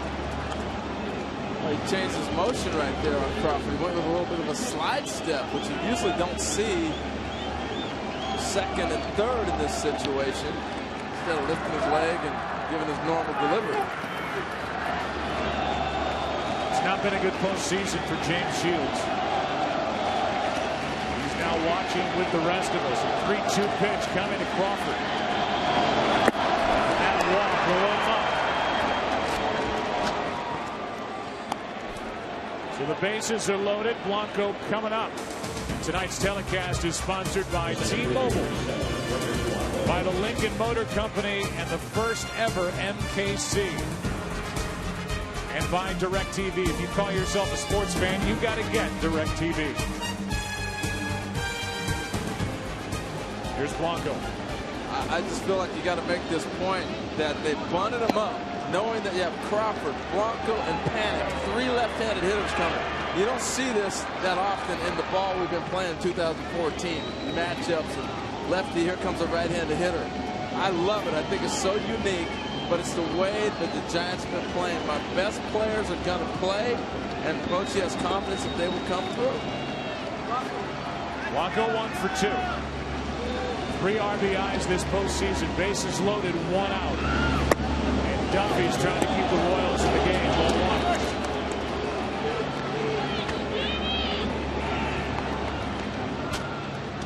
And if you're the Royals, it's a tough situation because he's got to basically hit a bullet at somebody to double him up. He runs that good. 25-year-old left-hander Danny Duffy, 3rd-round pick in 07. Never in a tighter spot. Now behind 2-0. That'll bring Perez to the mound.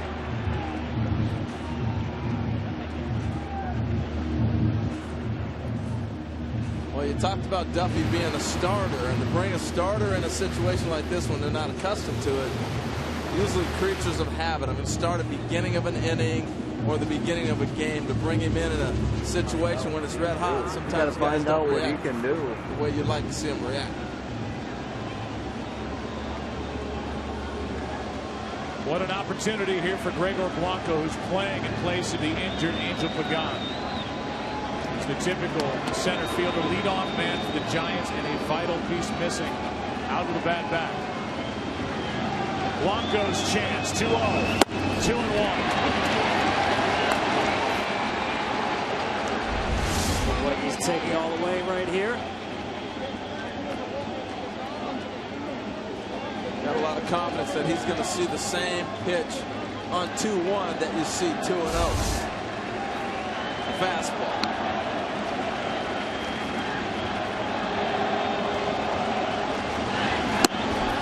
And misses for ball 3.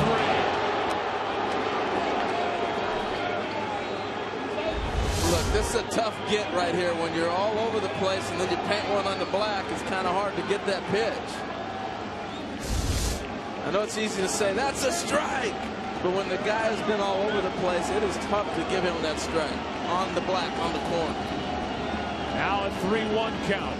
Blanco takes low, and that'll force home a run. 5-0 on a bases loaded walk. And a visit from Dave Island as big damage is being done here in the 4th. And a 5-run lead now for Madison Bumgarner. Well, Howard, earlier you talked about the body language of James Shields, and right now with Dave Island out there, the body language of Danny Duffy, there's no question he's telling you that's someone really fighting himself right now. Mechanics, rhythm, everything right now in battle for Danny Duffy to find the plate. Let me explain here why it's so tough to give that pitch to him. You're the umpire, you're sitting there, you're zoning in on the pitch, okay? Here's a breaking ball. Here's a cutter away. He's struggling. The catcher comes out. You get the fastball right down the middle. And then to get this pitch right here, and he's been all over with 3 hitters already, it's tough to give him that pitch. You got your zone set up. When the pitcher's missing, it's tough to give it. just is. Now Panic, who is 0 for 2, lined out his last time. This bounces in. There is activity for the Royals out in their bullpen. As this has been all Giants here tonight.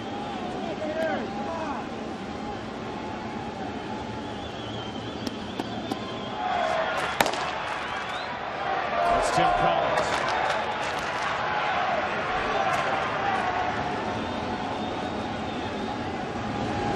That's a strike. Make it 1 ball, 1 strike. You see him really jumping after releasing the baseball, almost like something's not right with his feet or the mound. It doesn't seem comfortable upon release. He's trying to get a rhythm to his ass. Give me the ball back. Quit talking. Let's go. Breaking ball is a strike.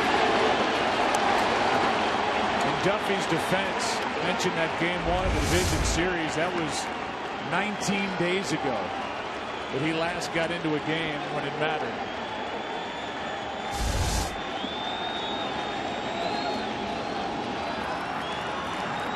The rookie second baseman waiting for a 1-2.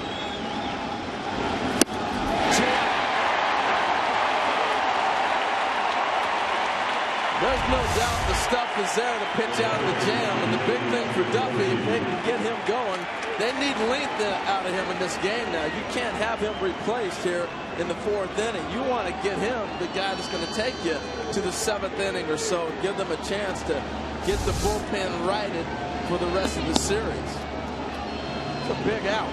Here's Posey. Buster with a base hit, then was thrown out at the plate in that long 1st inning. Lined out his next time. He's locked in. And he pops it up right side. Will it stay in play?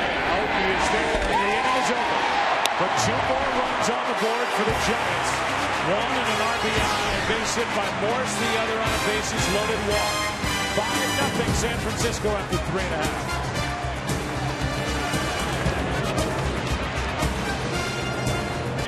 Royals and all of baseball, the MLB.com shop.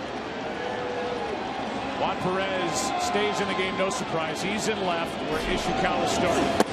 And a strike from Madison Bumgarner to Billy Butler, who led off the second with a base hit.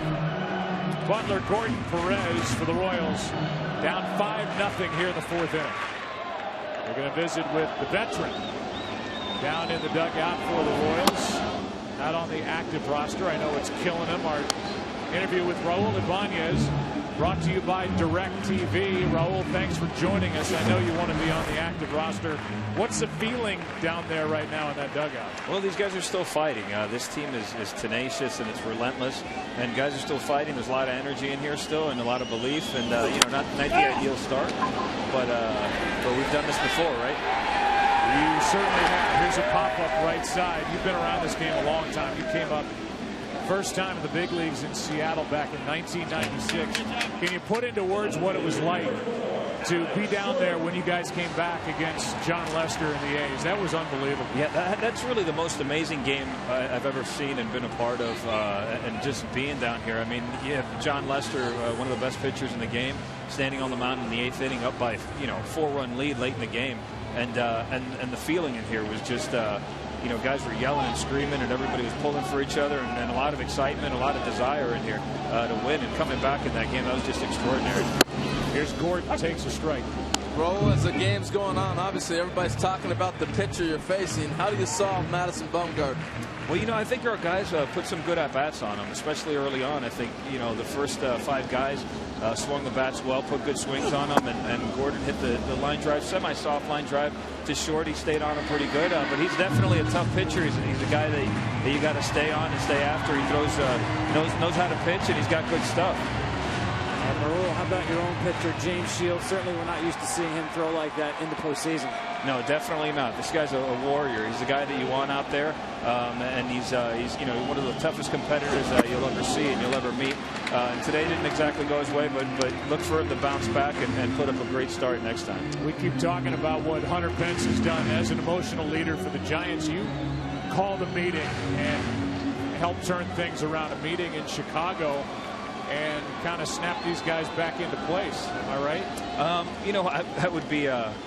I think we did it together. You know, it's a collective effort, and you know, we got together, and it was a good time to get together. I thought it was a good time to get together. I went to some of the guys that had been here a while, and you know, see what their thoughts were. And yeah, we got together and collectively, you know, set some goals for ourselves and you know, turn this thing around. But you know, it's definitely a group effort. Everybody, you're only as good as your audience, right? And so you know, it's great to be able to say some things to some great players and some incredibly talented players, and that was really the gist of it, was you know, to tell them, you know, what tremendous talent they have and what they look like from the other side. Full count now on Gordon. Well, you can't see a monitor, but we're showing the numbers since that meeting. The Royals have the best record in Major League Baseball. The ERA just over 3.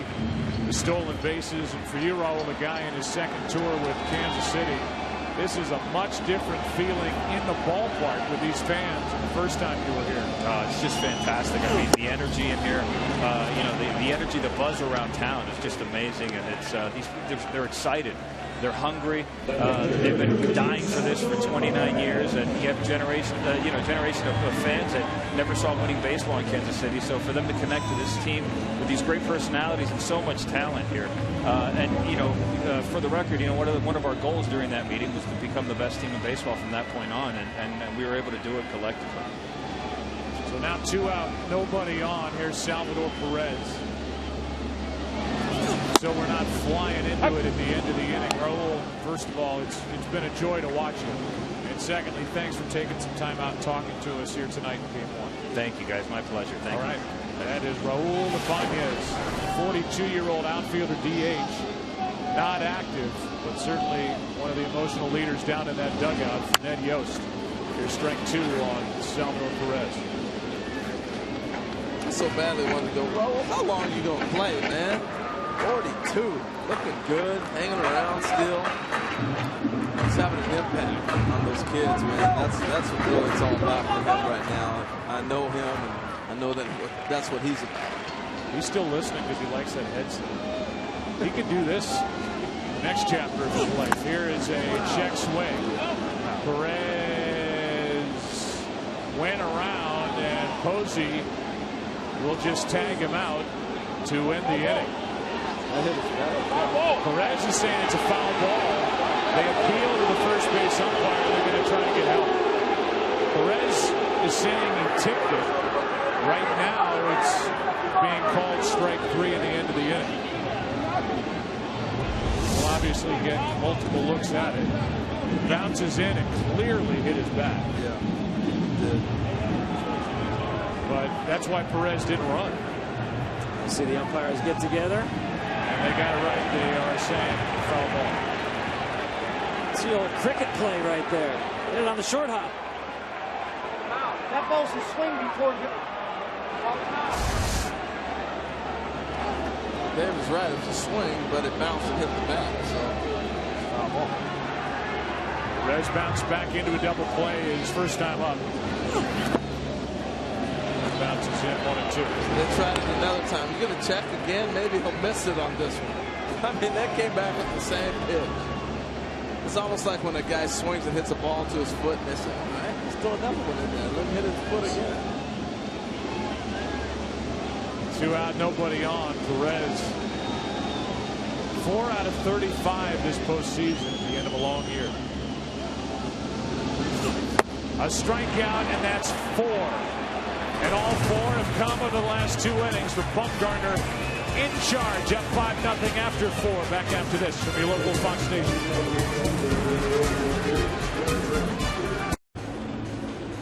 Put it on.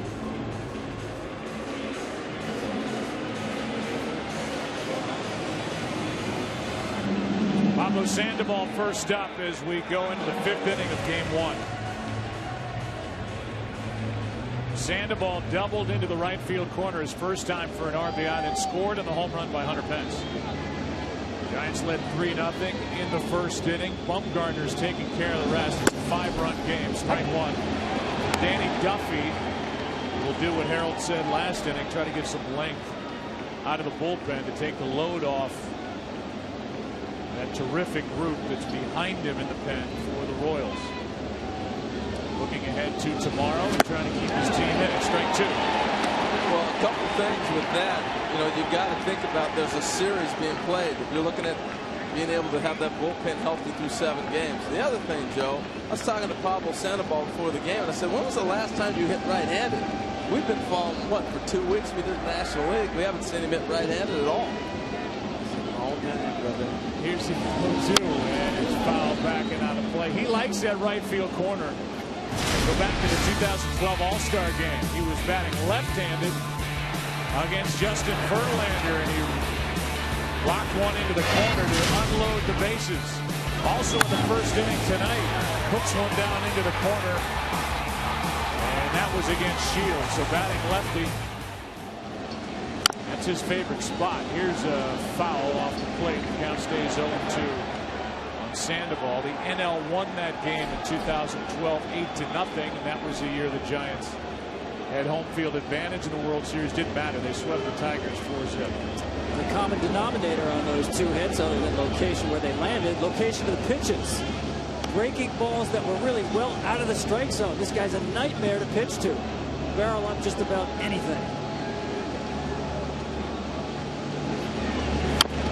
He chops it foul. A guy who has now reached in 24 consecutive postseason games. He is in the top 10 on that list. Miguel Cabrera, #1 all time, 31 straight. I'll tell you what, he is so impressive. You know, we always talk about so many other players that are slow down the big moments. Well, you watch the All-Star game, he continues to perform every postseason.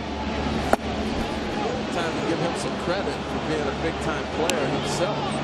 I agree with you. I think he's actually a better player in this environment of October. Can't say that about a lot of guys, but during the season, maybe he'll give away some at-bats. He's super aggressive. You see taking that pitch right there. He's shown more patience this October as well. Free agent to be waits, fouls it back, and a guy who was hitting 173 the second week of May. So he came to spring training. Sandoval was trimmed down, looking for a deal in a negotiation. It never happened. Looked like he was pressing early. By the end of the year, the numbers were back at 279, 16 home runs, 73 RBIs. And great in October. That's from the hole at short. Escobar shows off his arm. One away. Yeah, what a sight from the press box up here. Watching him field this ball and throw a bullet. We're going to be so fortunate by the end of this to see 2 shortstops in Crawford and Escobar. That just the arm strength across the diamond is beautiful. It's one of the beauties of baseball to see a guy cover that kind of range and be able to throw a ball on a dart across the diamond. Here's Pence, one a night, 2-run home run, a double and a run scored.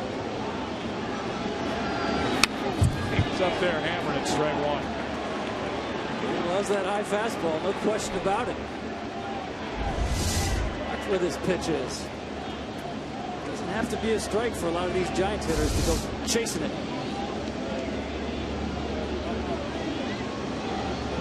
Choked up on the bat, looking for hit number 3 of the night. Going to take a good play from Escobar. Gloves, throws, down to right. See how Hosmer played this ball too? I love this. Reminds me of Willie Montañez going way back in the day. But watch how he comes and gets this. And the presentation is that this ball gets there sooner than it does. Come get it, snatch it, and act like you know what you're doing and kind of play the umpire into making the call. Now, I know we have replay nowadays, and they'll go back and look at it, but the way he presented it makes that look even better. See Eric Cooper, the first base umpire, got it right, beat him by half a step. Duffy trying to restore order after a 2-run top of the 4th. Got 2 out, nobody on, ball 1 to Belt.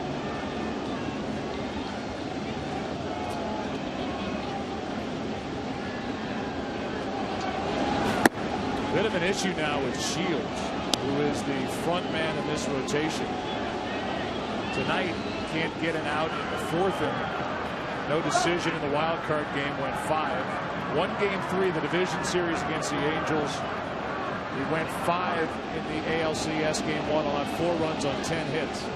Tonight's 5 runs on 7 hits. Just 3+ innings. Moustakas out of his reach. The count 2-1. So you look at the two starters. Pitching comparison brought to you by HP, and Madison Bumgarner doing more of what we've just flat out come to expect. Yeah, he struggled out the gate too. You know that the Royals had some good swings at him. He settled in, but I do look at Shields' line, Tom, a little concerned about him. Yeah, I think it's easier to throw away based on the 10 days of rest coming in. The shortest start since 2008 for James Shields. Count 3-1 on belt. I'll go back to the 2007 World Series. Jeff Francis took the mound with 12 days of rest. Colorado, not sharp at all. Lasted only 4 innings. Beginning of a 4-game sweep by the Red Sox. That's popped up behind the plate. That's a full count.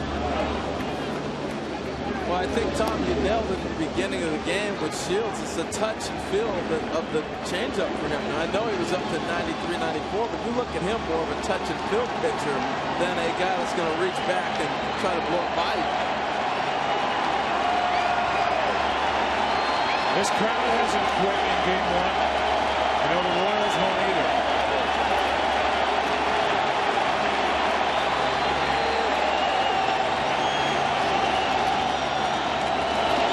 A strikeout sends us into the bottom of the inning. A game that has been dominated by San Francisco so far. They know what to do in October. Here they are in the World Series again. And in game 1, lead 5-0. And up above, our aerial coverage provided by Goodyear with superior performing tires that knock it out of the park. Goodyear, more driven.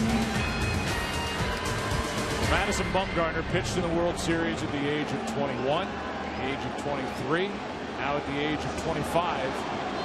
He's pitched 19 consecutive scoreless innings to start his World Series career. Second longest all time. Christy Mathewson. Here's a pop-up right side. Pence is coming to get it. Long run. 1 pitch, 1 out. Let's take a look at his grips right here. First, you're going to start with the fastball. That's his bread. Now you're going to go to the cutter, which is his butter.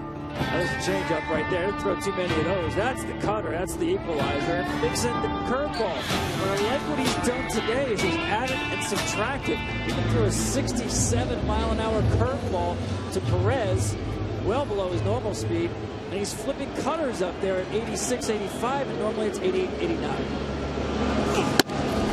Fastball at 92 for a strike to Moustakas, who doubled his first time. You know what's impressive, too, is he's changed his game, his approach, his attack. Midway, they made an adjustment. 1 ball, 1 strike. He was living away against the right-handers, and we were used to seeing him pound in. Second time around, he started busting them in with the cutters, even hit a cane in the ankle. There's a strike, and it's 1-2. That is almost unhittable for a left-hander, if you ask me. That is a nasty pitch. Coming out of the hand, it's a cutter. It looks like a fastball. The last second, it's breaking, and the break on it is late and big.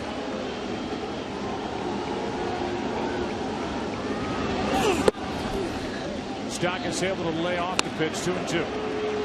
See how Buster Posey's having to catch these? He's starting with his glove presented normal, and he ends up having to reach. The ball's got that much run. That's the run he had his last outing. He didn't have that at the beginning of this game. The MVP of the NLCS is Madison Bumgarner. And he took something off, flipped it in there at 67 and gets strikeout number 5. And this guy makes his living on pounding hitters inside with heat. The breaking ball equalizer today. See the curveball grip. He's got that middle finger on the seam. Will pull down with that, push up with the thumb, get the rotation. Watch when he releases this ball. You'll see the pronation of the hand. Natural pronation, loose lip. And here's that 67-mile-an-hour curveball. Wow. Again, adding and subtracting off all of his pitches. Now Escobar. Alcides came up with second and third. Nobody out in the third inning. Down 3-0. He struck out. Aoki struck out. And after a walk to Kane, Hosmer chopped one to the right side, grounded out.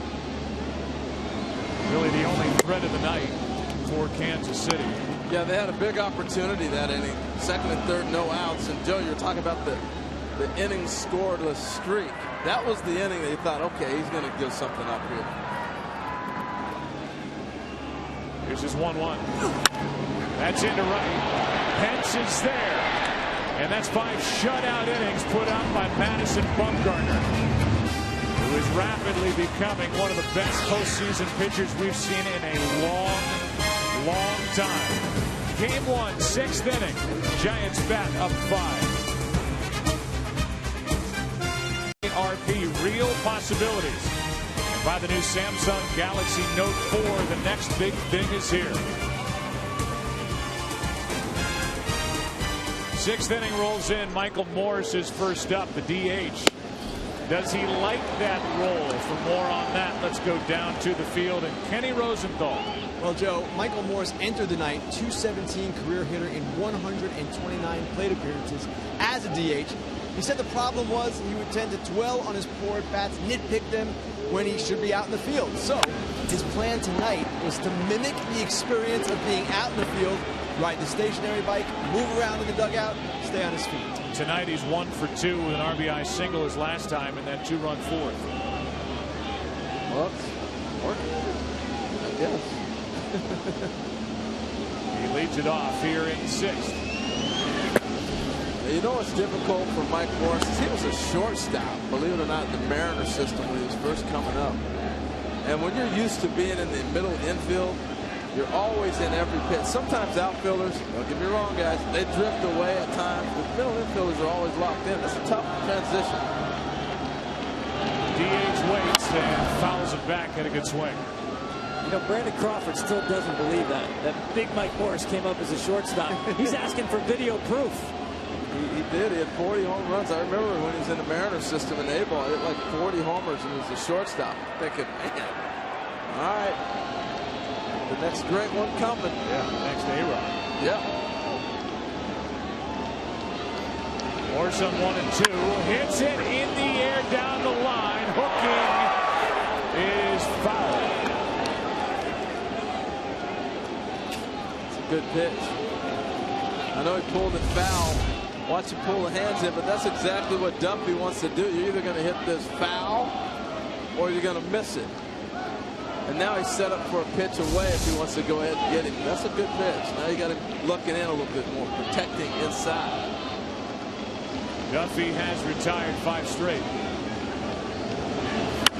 Jams it. Stays 1 and 2. Duffy's a great story. 4 years ago, he walked out of the Royals camp. He was finished with baseball. 21 years old, wasn't sure he wanted to play baseball, and actually stayed away for a few months, as he said, to reassess life priorities. Fell back in love with the game, and here he is in the World Series. And bringing it on 1 and 2. A strikeout is his 3rd. When it came back, they decided to throw cutters in on his hands. And this ball shooting in after the foul ball home run on the breaking pitch. So he actually had him set up not only outside, but in as well. It's a little more power. So 1 out. The batter will be Juan Perez, who took over for Ishikawa in the 4th inning when Bruce Bochy sent him up to bunt. He did his job. Valuable piece off the bench for the Giants. Ball 1 upstairs. I think a lot of people were shaking their head when he bunted and moved runners to second and third in that inning. And what was it, 3-0 or 4-0 at the time? 4-0. And then you had 3 straight left-handers to come in to bat.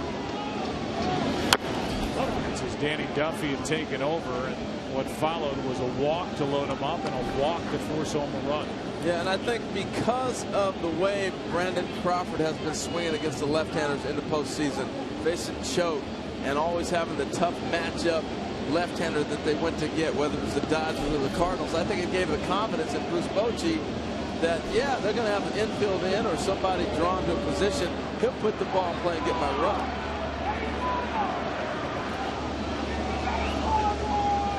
Here's a 1-1. Strike 2.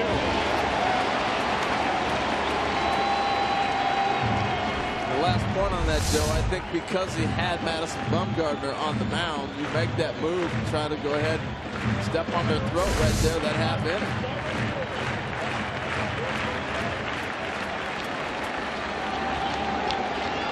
Bumgarner is taking care of the throat stepping to this point. Sure has. Here's a 1-2. That's inside. 2-2. Bumgarner's been so good that I've been sitting there trying to think of things to say about the Royals, but he has just shut that down. He's been that good. You have to talk about it. He's the story right now. Lost to Kansas City here during the regular season when the Royals in August put up a sweep. Here's one into left center field. It's King for out number 2.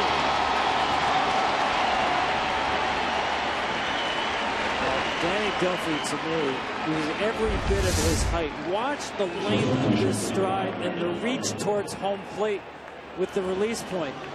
Tremendously long stride, cutting down the distance between the mound and the plate. That will add a mile or two to your fastball. In real time, that's some serious arm speed. Danny Duffy, as a high school freshman, was 5'4" and threw 70 miles an hour. Boy, has he grown up. He's trying to touch mid-90s here in World Series game number 1. Bring some shadow. Here's Crawford. 2 out, nobody on. Brandon 0 for 1. Second time he's faced Duffy, strike 1. What a sight, though. Just see Kane gliding after that ball in center field.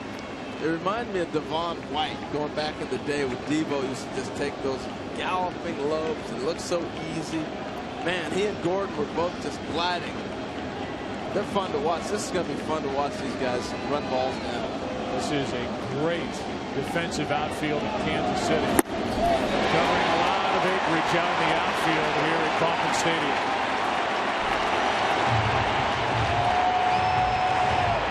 Gold Glover in left, Kane in center, Aoki in right.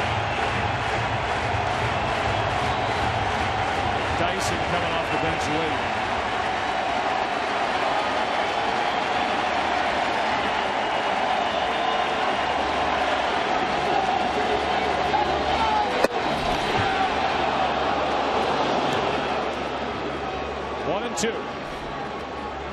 You know, he's in such better rhythm than he was when he first came in the game, and you can just clearly see he's not fighting, he's not snatching the ball back. He's like, give it to me, I'm feeling good, and here it comes.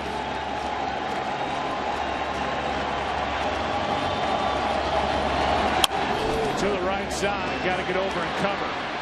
Duffy is there for you. We go to the bottom of the 6th inning with Aoki, Kane, and Hosmer coming up. All San Francisco so far, and Bumgarner up 5-0.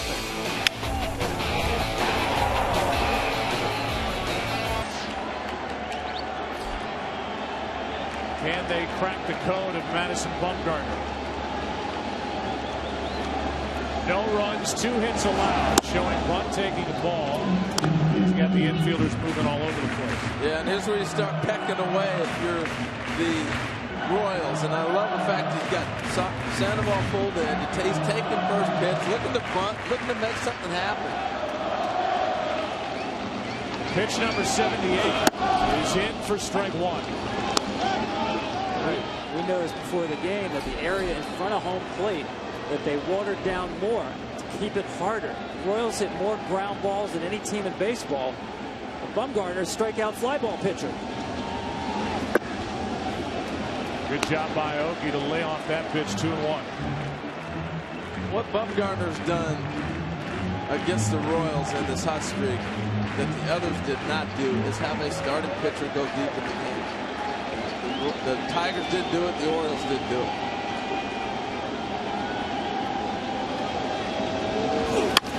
Left side for Crawford. Aoki slams his bat down as he heads down the line. 1 out. The Geico in-game box score for Kansas City. Only 2 hits. One belongs to Butler. That came leading off in the second. A double play ball followed. And the other a double to set up second and third. Nobody out in the third inning.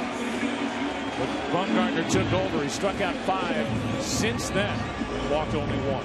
Yeah, and I said Tigers. I should have said Angels because they played the Angels.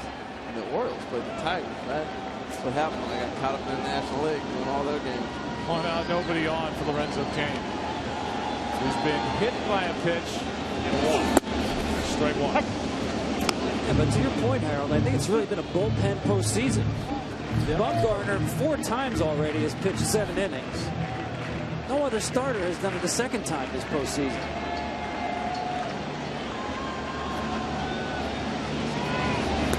Different game. It really is.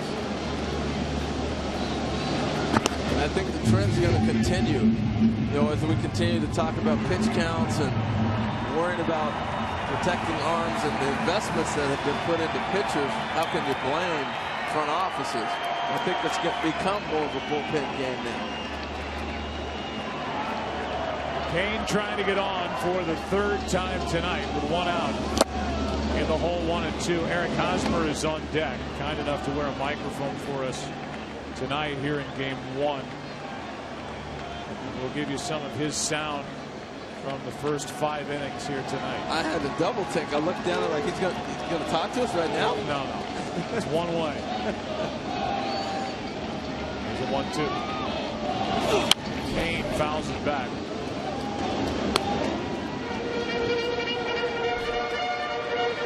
.32 straight scoreless on the road now for Madison Bumgarner in the postseason as he continues to add to his MLB record.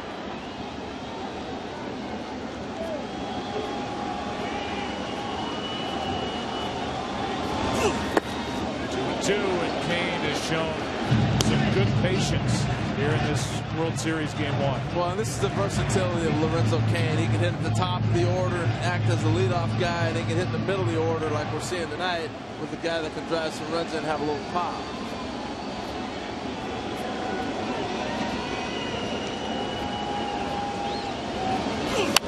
Pop foul backing out of play. This is the second time the 2 wild card teams have met in the World Series.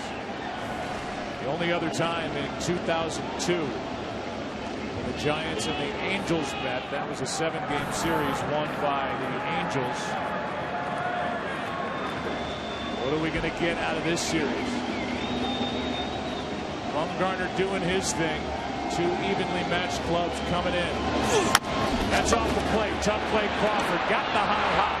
2 out. With Hosmer walking in, give you some of his night through that microphone.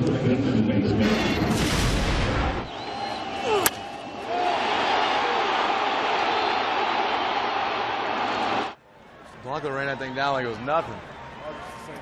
Yeah, you guys got bad wind over there, huh?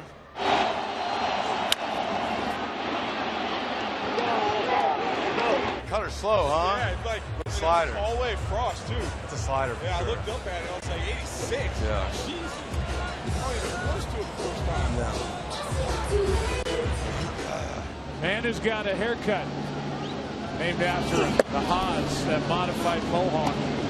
They love him here, and why not? Came in hitting .448 this postseason. I love the inside conversations, particularly him and Moustakas trying to figure out what Bumgarner's throwing. That's the pitch right there he's wondering about. 3 things you absolutely need to know about Eric Hosmer, 3rd overall pick in 08. He and his teammates picked up a bar tab after the sweep of the Angels. 15 grand worth. Wow. And that modified mohawk. Kids, adults, young and old across the Kansas City area have trying out the Haas. Tom would never do that. Here's a 2-0. I was thinking about the zoom haircut. Gerard Mason. How about that one? Oh, good look. Here you go. This is the most popular cut in Kansas City right now. Did you ever do that, Tom? Yeah, I'd do that. Sure. Yeah, right. Joe, did you ever rock the mohawk when you were younger? Nothing to say. I had a fro on. Just saying. 2-1 to count. 2 out, nobody on. Foul back here, 2-2. Steve Horn, our editorial consultant, digging through the books and reminded us that back in '85, the World Series they keep talking about, the Royals went down 0-2 after 2 games. And 1-3 after 4. They were the first team, the Royals in '85, to lose the first 2 games at home and win the World Series. There's a haircut. Trade in the haircut for a rally. 2 out, nobody on, and another foul. He's got some big swings against Bumgarner. You know, I think people forget about Eric Hosmer playing on the WBC, and that is a star-studded team that he was picked to be a part of it. And this is one of the up-and-coming young great stars of baseball. The first pitch hit and run kid to play in the big leagues. Here he is, the first baseman for Kansas City on 2-2. Reaches in. Bumgarner makes the play, gets the out. He's already caught a line drive, and now in self-defense knocks one down and gets Hosmer at first. He's doing it all. Only thing he can't do tonight because the DH is hit. He can pitch, he can field. 5-0 back after this from your local Fox station.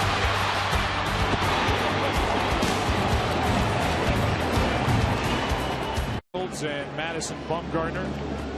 Bumgarner's still in there, as is Danny Duffy, who's done a nice job out of the pen. Took over in the 4th. Top of the order for San Francisco. That means Blanco, and that's ball 1 to Gregor, who walked with the bases loaded against Duffy back in that 2-run 4th to pick up an RBI. His 4th of this postseason. He singled and scored a run tonight as well, and he waits. Swings through it, straight walk. Well, I'll tell you what, if the Royals look back on this game, the saving grace has been Danny Duffy as you start to head through this game and on through the rest of the series. If he's out of here in the 4th when he was struggling like that, and they go to Collins, next thing you know, you're going through your whole bullpen. It makes it very difficult the rest of the way out. Here is a 1-1. Blanco takes ball 2.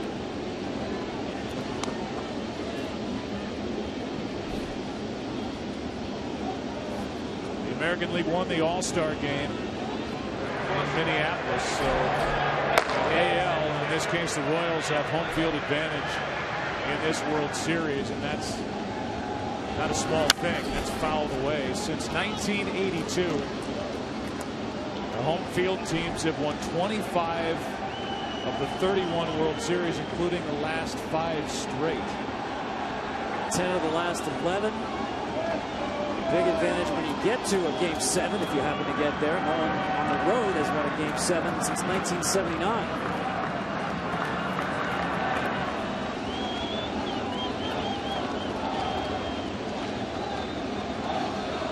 Here is a 2-2.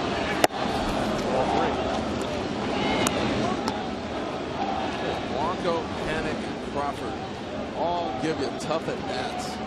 Particularly facing the left-handers when you think, oh, you got to have a matchup. Looks like they bear down even more, almost like it's a prideful thing. I'm not giving in. A leadoff walk, second walk that Blanco has drawn Duffy. Here's a matchup for tomorrow. Jake Peavy, who got the start in Game 3 last year for the Red Sox, the World Series against the St. Louis Cardinals, take on Ventura. Giordano is the young, hard-throwing right-hander who can touch 100 miles per hour. If you have not seen that kid pitch, you are in for an absolute treat. You call, not many times you'll see a starting pitcher go out there and hit triple digits, he can do it. Here is a guy who is a rookie in the big leagues, and his composure belies his last name. It's Panic, and he has shown anything but. And he's been good in the late innings since coming up from the minor leagues. Here he is batting in 7th, and in this spot on during the regular season and postseason, this kid, and he is that. He's hit .358. I mean, you spend time around it, but to watch him play, you just appreciate it more. I go back to even the first inning. The ball he hits in the left center field, and Blanco's able to tag up and get the second, breaks the inning open. There's no double play opportunity for Shields to get out of that inning.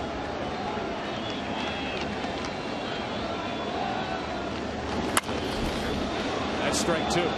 Tom, you were talking a lot about his 2-strike approach. Oh, yeah, you get a chance to see it again here. Now, Duffy got him last time. Only the second time he's punched out this entire postseason. He said that goes back to his days at St. John's. It's a point of emphasis. Battle every single pitch.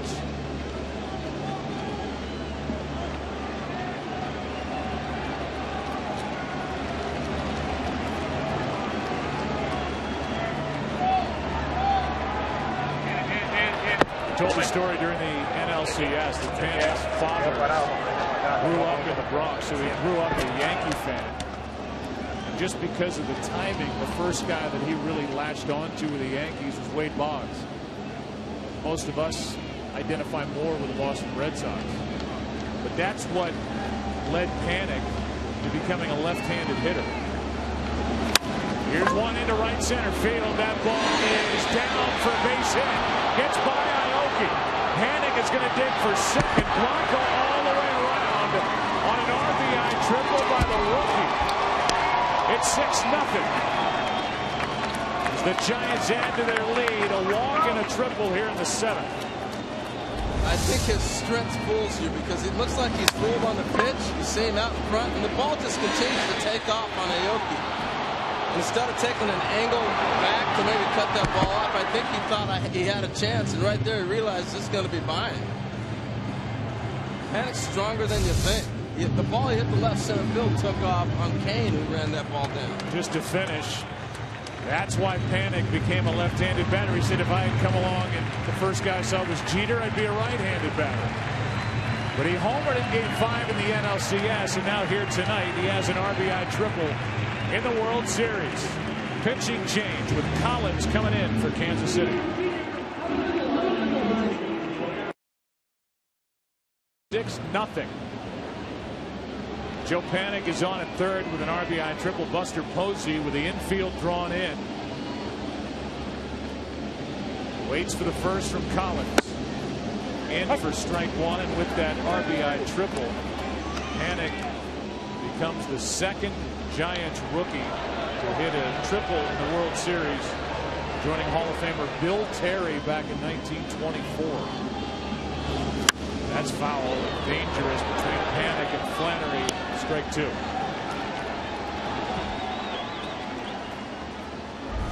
Joe, what makes a good 2-strike hitter? Look at his front side, the way it will stay back here. Duffy's trying to get him out front on the breaking ball. His approach, 2 strikes, let the fastball get deep and don't get out front on that front side. Line drive caught for the out. Posey hit it hard, but right at Hosmer, one away. And Wade Boggs would have been proud.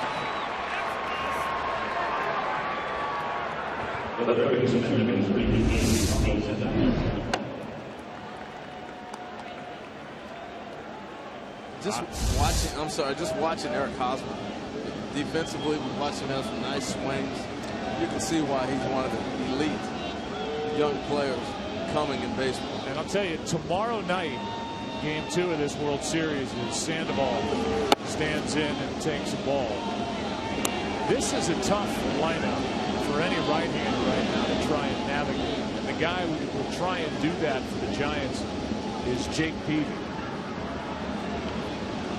They've got some thump with their lefties. That skips in 2-0.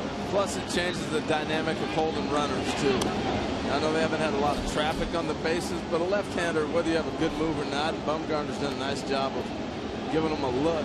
Just a guy looking at you holding the ball gives you a different thought. But when you have that right-hander with his back to you, you start thinking about running a little bit more. Meanwhile, Bumgarner rolling. He'll work the bottom of the 7th inning. Up by at least 6. Bullpen is quiet. 2-1 on Sandoval trying to jump on a 2-0 pitch. Well, we've watched him now have about 7 or 8 pitches from the right side. He's getting better with every swing. I said earlier, we haven't seen him hit right-handed in 2 weeks. Since October 7th. Since game 4 of the division series. The last time the switch hitter Sandoval faced a lefty.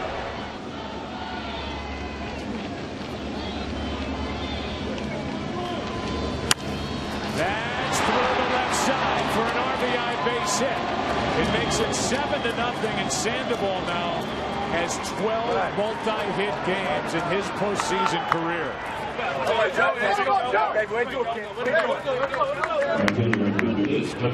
Well, his last at bat off of Duffy, put the ball in play, hit that bullet to Escobar, threw him out. Same approach, and again, a ball down, whether it's right-handed or left-handed. Sandoval covering everything from the head to the toes. Having a big postseason career. It really is. Here's Hunter Pence. Only 1 out in the inning, and Pence looks at a breaking ball from Collins, strike 1.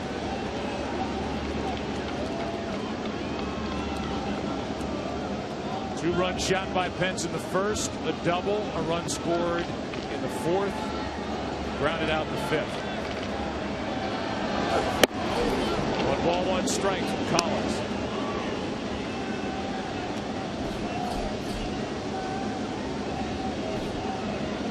If you're seeing the Royals for the first time this postseason, their formula is to try and get a lead after 6 and then go to their top 3 relievers, and they have been shut down. Herrera, Davis, and Holland. A power bullpen, but the pitching of Madison Bumgarner and the hitting of the Giants has foiled that plan for Ned Yost. That's how you beat them. A club that runs and puts the ball in play, you get out in front, too. 2-1. That'll get back to the screen, down to second. Sandoval with 1 out. Looks like a changeup here that Perez doesn't cover the hole between the legs. The ball stays down through the wickets. How about the importance of game 1 as we work here on October 21st? The winner of game 1 has won 10 of the last 11 World Series. 09 is the exception. The Phillies and the Yankees winning. Look at what the Giants have done in the World Series game 1 going back to 2010. 2012 have outscored the opposition 26-10. They're not finished. They come ready to play. Interesting stat we saw there too this postseason. The winner of game 1 has won every series so far. 6 out of 6. I really think Gregor Blanco set the trend too, guys. The base hit, first at bat, and how hard he rounded the base. Came back to tag up, to go to third, to go to second base, and now you got the middle of that order without an opportunity to get a ground ball. He kind of set the trend of we're coming at you, we're coming hard. There's a strike to Brandon Belt. I'll go back to that pitching matchup where Bumgarner staying on routine schedule, pitching again on the 5th day, lights out the entire postseason, and Shields trying to get it done on 10 days of rest. Breaking ball's a good one, strike 2. This is the 11th postseason game for the Giants this postseason, and it's Bumgarner's 5th start. So they are riding their left-hander, and he is up to the task yet again.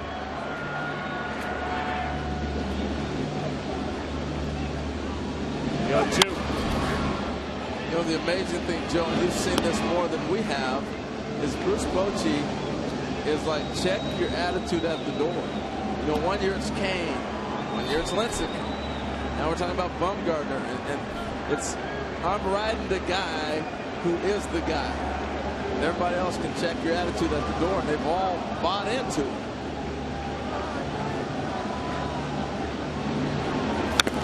What do you think it is that makes Bruce Bochy so effective, not just as a manager in October, but getting his team through a season? His touch is about as good as there is in the game. To me, the two most important things a manager has to do is get your guys prepared to play, and once the game starts, manage the bullpen. To me, there's nobody better at those two things. And when I say managing a bullpen, he does not wear them out. That's a big part of it. A strikeout for out number 2.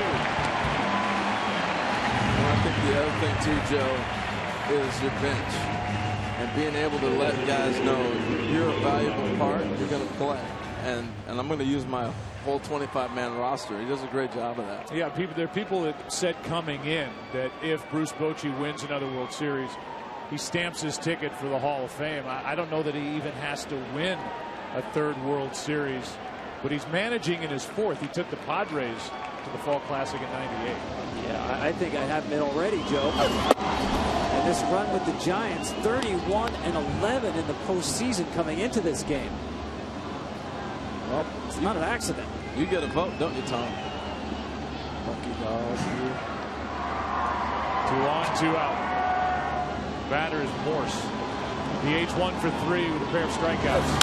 Yeah. And now he flies one into shallow right center. Long run. Kane will take it. The inning is over. But 2 more runs are put up by the Giants, who behind Madison Bumgarner lead 7-0 in game 1. Tonight, following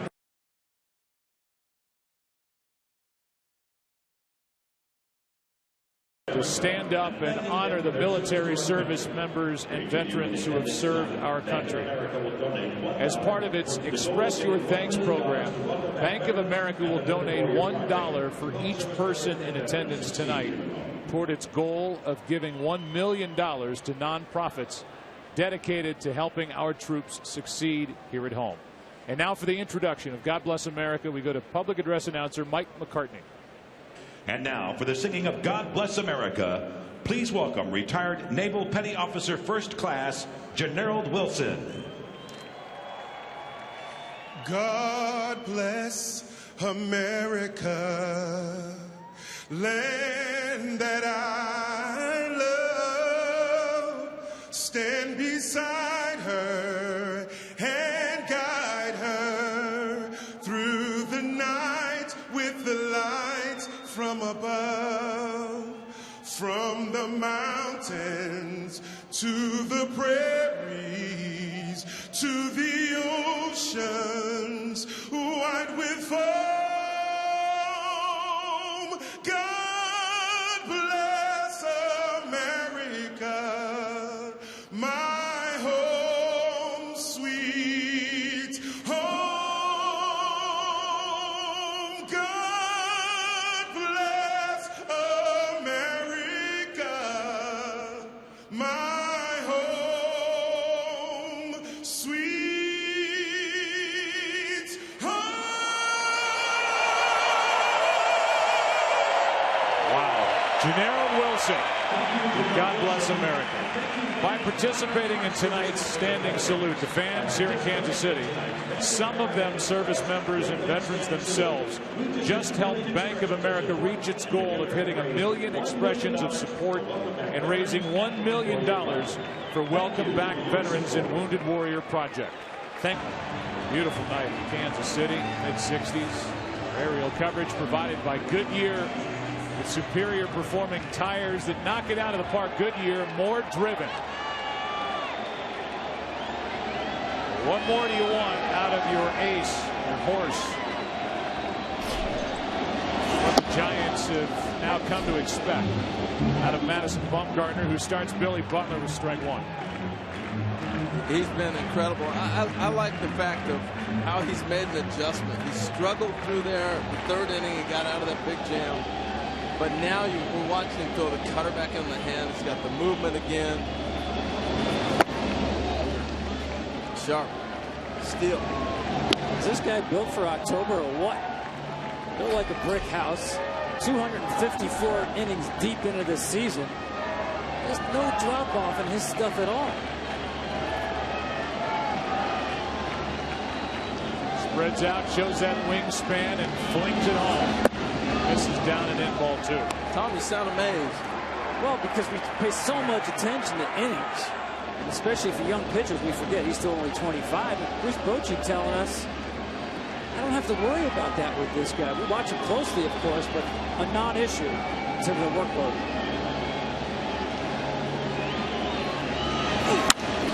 In the air, right center. Back on the track for a loud out number 1. The numbers starting to pile up for Madison Bumgarner, who's done it all tonight. Whatever's been in his control, even with the glove.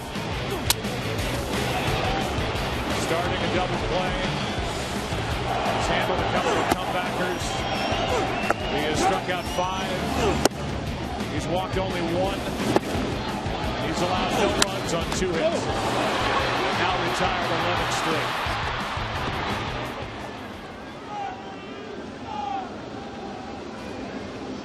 Here's Alex Gordon 0 for 2. In at the knees, strike 1.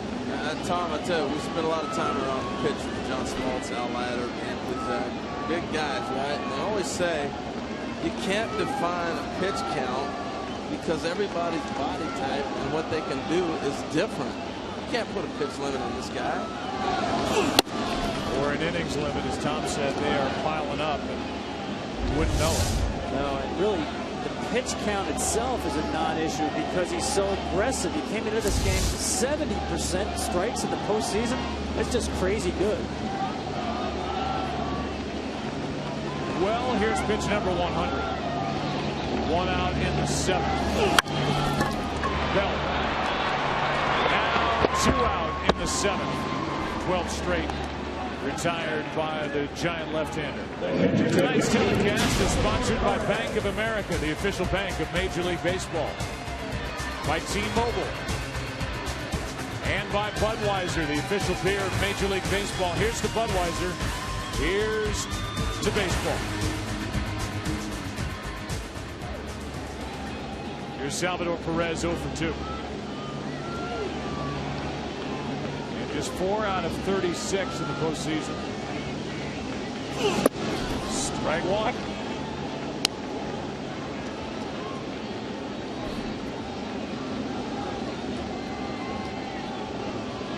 If Bruce Bochy wants to go to the bullpen, the Giants may not have the flash that the Royals have out of their pen, but they have effective guys, really, no matter where you look. Might be one of those games that Lincecum comes from work too. He hasn't pitched in a while, and if you're going to go there, it would be a bad time to maybe give him an opportunity. That'd be gutsy, knowing you need him later. Here's a 1-1. Good rip. Strike 2. I was thinking the same thing, Harold. I mean, you don't want to get him into a high leverage situation for the first time. 7-0. Maybe Bumgarner gets through this to the 8th. Maybe you give him 3 outs. Have him feel the ball in his hands, get on the mound, work out off some rust. You have him later in the series. Madison saying, I'm going the distance. Forget that. Here's a 1-2. That's hammered into left. Back near the wall. It is gone. And the Royals are on the board. It's 7-1.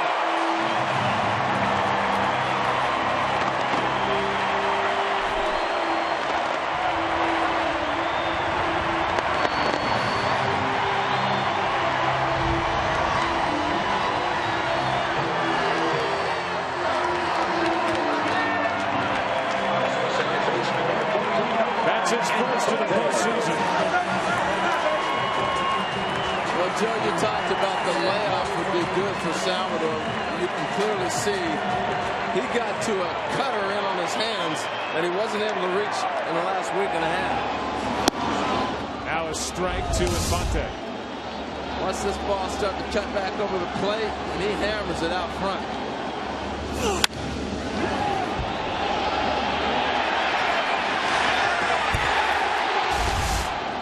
first run in 32 2/3 innings on the road. Now Infante, shallow center, and Crawford's got it to end the inning. He can go to his left, he can go to his right, he can go back on the ball and catch it over his shoulder. Royals are on the board, shutout gone. Still all Giants, 7-1 after 7 in game 1. Has transformed unknowns into global superstars. It's about to begin again. American Idol Superstars Made Here premieres this January on Fox. 8th inning now, 7-1 game. It's Juan Perez, Brandon Crawford, and Gregor Blanco against the left-hander Collins. 3+ innings for Shields, 5 runs, 7 hits. 3+ innings for Duffy, 2 runs on a hit. He did walk 3. Javier Lopez, a left-hander, getting loose. Figures to be it tonight for Bumgarner. Over 100 pitches, up by 6. No need to push it. That's on the outside corner. Perez down looking 1 away. You look at Bumgarner coming out. This is what gives us this indication that he's probably going to be finished. Coach says, big boy, we've got a long way to go still. 106 pitches over his 7 innings. And the team finally got to him in the World Series. 21 straight scoreless to begin his World Series pitching career. I guess if you're going to give it up, you give it up on a home run. Not a little blooper or broken bat. Homer. Quick and painless. Ball 1 down and away to Crawford, who's 0 for 2. And I think as far as the pitching, Tom, you see Lopez up. They're back in their normal routine now, back to where they would be in a tight game. It's the great thing about Bumgarner, giving you such length. Makes it a lot easier for a manager to cover 6 outs rather than 9 or 12. Every time this postseason, 5 starts, he's given Bruce Bochy at least 7 innings. Kurt Schilling, the only pitcher in postseason to have more 7-inning starts in one postseason. Back in 2001, of course, he had 6 of them. Here's a 1-1, 1 out, nobody on. We came on the air, Tom, talking about the importance of this game for the Giants with Bumgarner on the mound. They're on their way to a victory. Yeah, I thought it was more important for the Giants to win the game because it was Bumgarner. I'll go back to the Cardinals-Dodgers when the Cardinals beat Kershaw. That's in the left field, a base hit. It's nicely played by Gordon in left. And that's why the former third baseman wins Gold Glove Awards out there. What a play. That was tremendous. And this is like a third baseman going to his left. Look how he scoops this ball and gets back to his feet to make the throw like he's going to first base. I mean, that was textbook. Better than textbook because not a lot of people are able to make this play. Especially left fielders in the game today. You got that right. Sometimes they put the guy that can't run out left. Gordon can do it all. Dale Swain, the hitting coach, telling me he can impact the game defensively in left field. Very few do that out of that position. Batter now is Blanco.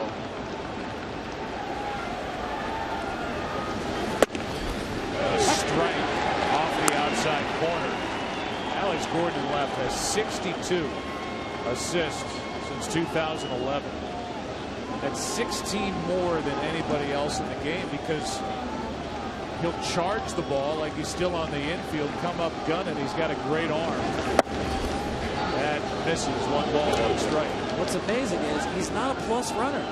He's pretty much an average runner, but his jumps on the ball and the routes he takes to get there, nobody better.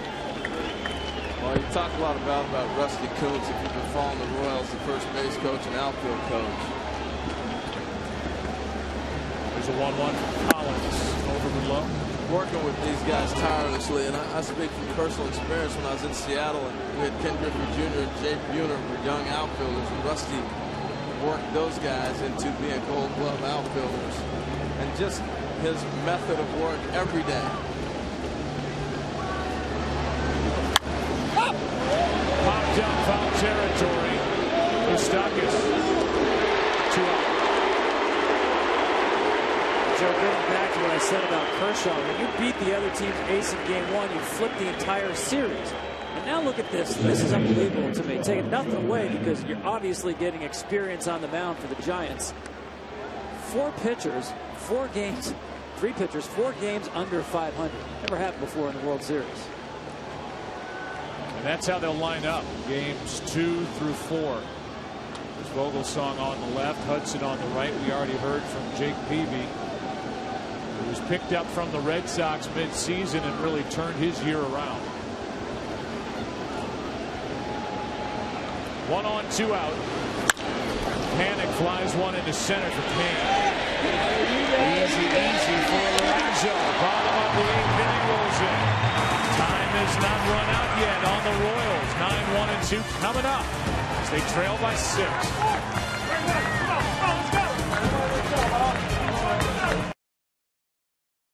Moss. And by MasterCard, anytime, anywhere you use your MasterCard, you can get a priceless surprise. Aerial coverage tonight as the temperature drops a few degrees here in Kansas City, provided by Goodyear. With superior performing tires that knock it out of the park, Goodyear, more driven. Felt that temperature drop. Feels more like October here in the Midwest as Javier Lopez takes over. For Bumgarner, who goes 7, 1 run, 3 hits, struck out 5, walked only 1. Gave up his first World Series run in his 3rd start. The home run by Salvador Perez was 7. Now, I know it's a 7-1 game, but I think this is an important at-bat for Moustakas as we go through the series, because they're going to bring Lopez in to get him out. He's 1 for 2 tonight. Took a strike, now a ball. In different situations when the game is tighter, this is the matchup you're going to get. Lopez against Moustakas, possibly Hosmer. He's that left-handed specialist. That's down. Ball 2. You saw Strickland, the rookie right-hander, getting ready with Escobar on deck. I'd like to get Hunter Strickland into a game, working on some things after allowing a lot of home runs this postseason to left-handed batters. That's strike 2. 2 balls, 2 strikes. They're wondering if Strickland has been tipping his pitches. That's a good point, Joe, because when I thought about Lincecum, when I rethought about it, I should say, it really didn't make sense to run him into the game when you have the winning pieces, who's both G-Part and bullpen when you do have a lead, and getting them on the mound is the priority, including Strickland. Frazier, the right-hander, getting loose. Here's one back up the middle. Stabbed by Lopez, 1 away. It's a great Tom Watson on the left. World Golf Hall of Famer. Eric Stonestreet, Modern Family. There's our friend Paul Rudd. And that's Sung Woo Lee from South Korea, who is a Royals super fan, flown over here for the first 2 games here in Kansas City. And I can vouch for the fact that both Stonestreet and Rudd were here in the middle part of the year when the Royals were really struggling. So it's not just the, hey, the networks are around, let's show up because I'm from Kansas City and be on TV. Rudd and Stonestreet are diehard fans of both the Royals and the Chiefs. The Chiefs are at home this upcoming Sunday with a date against the Rams. I'm laughing because Stonestreet was in the booth up here visiting. Here's a line drive into center. Escobar on for the first time tonight. Nice piece of hitting, taking the ball right back up the middle.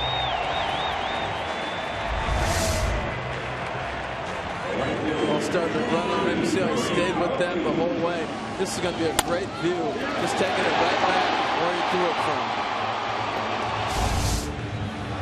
Got to finish my point about Stonestreet real quick. I kept looking at him like, I know him from somewhere. Where I know him from?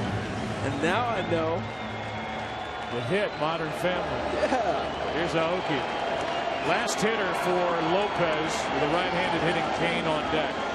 And Strickland in the bullpen. 1 on, 1 out. Royals down by 6. Strike 1 from Javier Lopez. Aoki Sparky is 0 for 3, struck out with second and third, one out. Back in the third inning, Bumgarner getting a big out there. A 3-0 game at the time. Off the plate. The flip for the out. On the first, double play. And that ends the inning. And that's the second turn tonight by the Giants. And sends game one into the ninth inning. San Francisco on top, 7-1. It's going to roll out for post-game coverage tonight. Aaron Andrews, Big Papi, Nick Swisher, Morosi, Rosenthal, Kapler, the Hall of Famer, the Big Hurt. The best post-game coverage anywhere after this game on Fox Sports 1. Ninth inning rolls in, 7-1 game. Jason Frazier, the right-hander, takes over. So we will, barring the miraculous, go through game one without seeing Herrera, Davis, Holland. They will be waiting in the wings for game two tomorrow night, a matchup with Peavy and Ventura. Posey's hit the ball hard all night, but he's 1 for 4. By the way, it's dropped 12 degrees from 64 to 52 as we play here in the ninth. Feeling the breeze coming in here too. Hey, looking to game two, I think Tom touched on the fact that Bumgarner is really the only pitcher that's going deep in the postseason. We're going to see a bullpen game tomorrow. Reaching for it, good pitch. A couple of hops to Moustakas. Yeah, that was the thing about Bumgarner. This crowd, you guys know, was electric when this game started. It not only took the crowd out of the game, it took the Royals bullpen out of the game. That's the way to beat Kansas City. Jump on top early and put it in the hands of your ace. Well, even last inning, you get a double play ball to end the half inning for you. It shuts down the running game. Everything happened the Giants' way tonight because he gave them a chance and their offense took off early. I mean, it's 3-0 and you got him on the mound. It's looking pretty good for the rest of the night. Here is Sandoval. The kid, Ventura, will get the ball tomorrow night in game two for the Royals. And it seems with Kansas City down 1-0 for more on the hard-throwing right-hander. Here's Kenny Rosenthal. Joe, you talk to the Royals people about Ventura, and they will tell you he is fearless. That in the minor leagues, the bigger the game, the better he pitched. One thing that helped him this season was pitching at the back of the rotation under less pressure. There's one off the glove of Moustakas. Sandoval on again, third time in this game. Go ahead, Kenny. But he was so good in spring training, lighting up radar guns, that the Royals' 84-year-old senior pitching advisor, Bill Fisher, predicted that he would win as many games as James Shield. That is exactly what happened. Both won 14 games, and Ventura actually had a slightly better ERA. It's a base hit for Sandoval, and they're going to need, the Royals are, all of that from Ventura against Jake Peavy tomorrow night on the air at 7:30 Eastern here on Fox. There's Hunter Pence. What a night he's had. 2-run shot, a double, and a walk. Retired only once. Ball one outside from Frazier. You saw Danny Duffy's electric arm out of Penn. He went to spring training competing for that 5th spot. He told me, took a look at Ventura. I had no shot to win that spot.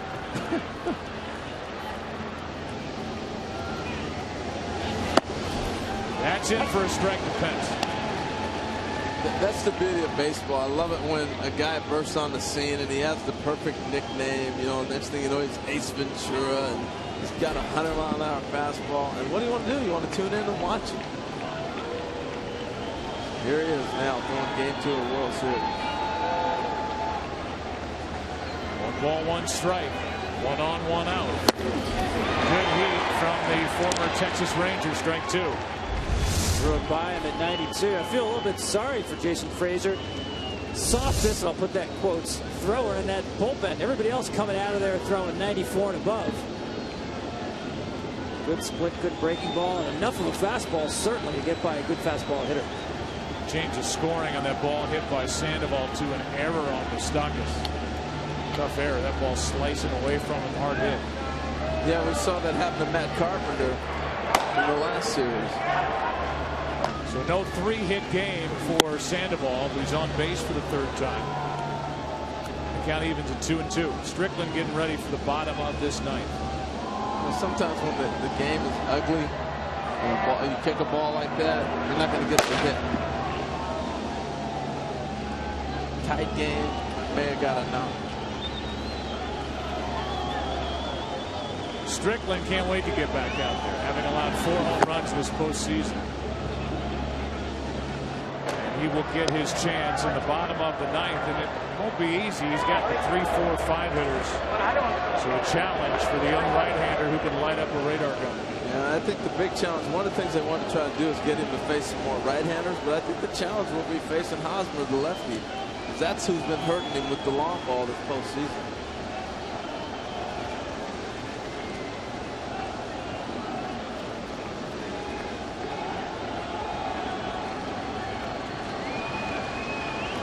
Here is a 3-2. That'll put 2 on. A walk from Frazier.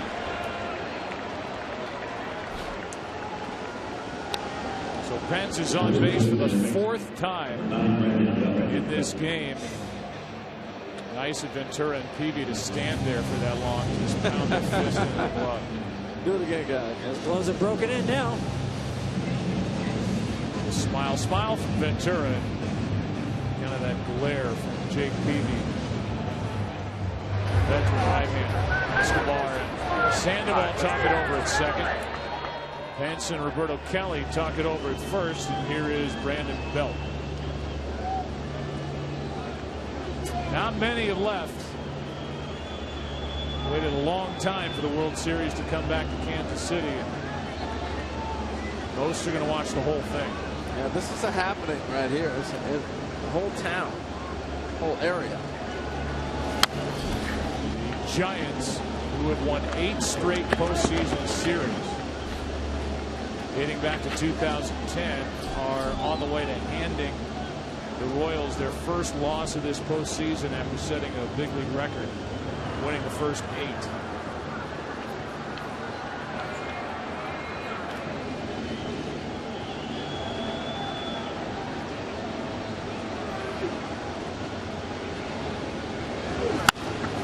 That's to the shortstop, Escobar.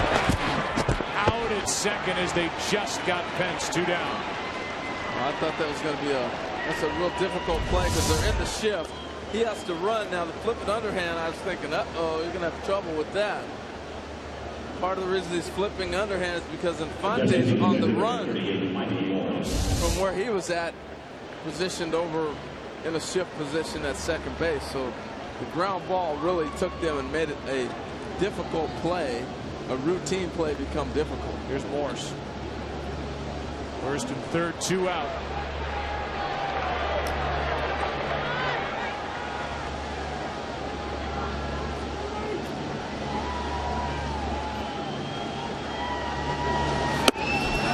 And strike 1. If you're Bruce Bochy or Ned Yost,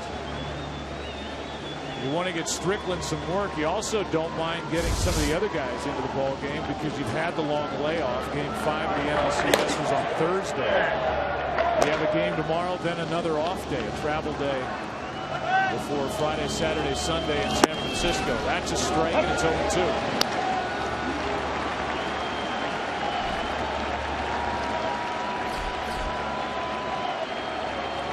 Juan Perez would be next, but it's Morse.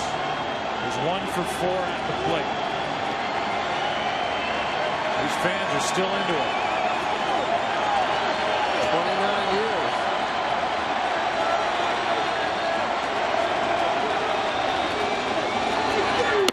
Will they enjoy a monumental comeback?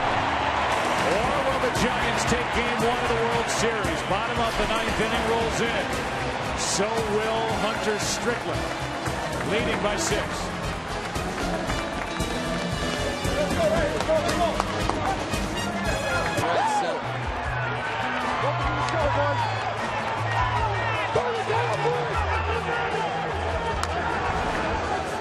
Welcome to the show, boys. That's what he said coming back to the dugout, and it is the show, the World Series show in game 1 behind Madison Bumgarner. All Giants 7-1 into the bottom of the 9th inning. Caps, hoodies, jerseys, jackets, and more. Get all the officially licensed World Series gear for the Giants, Royals, and all of baseball at the MLB.com shop. It'll be the heart of the order for Hunter Strickland.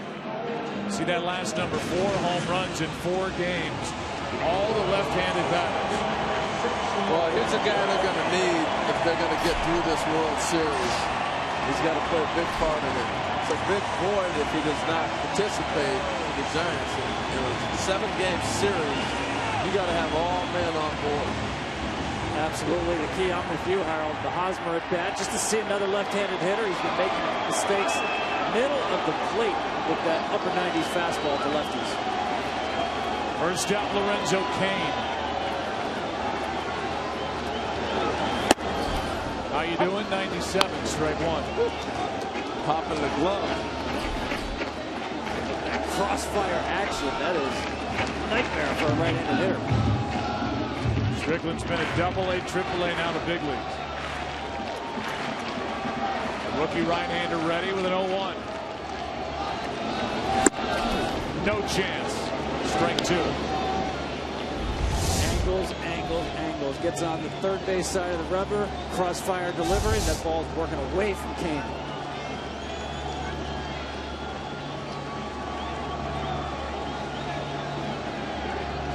Lorenzo's been hit by a pitch, drawn a walk, grounded out.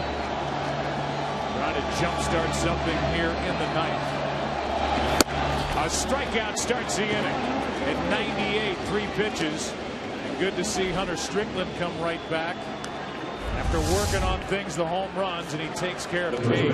Well, Tom talks about it a lot, the angles. And the angle that he's throwing from one side to the other, that presents a difficult at bat for a right-hander. But that's why he's been getting in trouble with the left-hander, because that ball's coming right into the left-hand hitters. I think this is a real telling at bat for Strickland.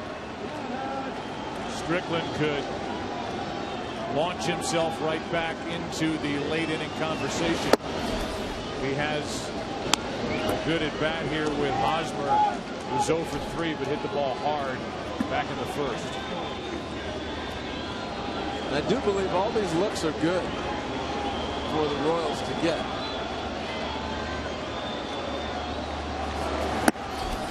All the outside corner. Down. And here Hosmer say it's down. It's a 1-1 count. Yeah, and Strickland to me is even more important because he gives the one element this bullpen didn't have, and that's extreme velocity. Plenty of stuff, strike throwers, mix and match. He comes along with the upper 90s fastball. That's another weapon. So Josh Willingham on deck. Try to get him in at bat tonight. Here's one down the line and left. Slicing foul. That ball right there, that's why Hosmer is so dangerous. He's got such power the opposite way. If you put him in any other ballpark for 162 games or 81 home dates other than this ballpark, we're looking at a guy that's going to hit 30 home runs in a season. He's got that kind of power. He smoked one back in the first inning, but Gregor Blanco, the center fielder for the Giants, ran it down in right center. Set up here at 1-2. 2-2. He fascinates me as a hitter because every swing he takes in a game, two-hand follow-through, really doesn't turn over the top hand. Every swing he takes in batting practice, even if it's flips in the cage, one hand comes off the bat. Completely different.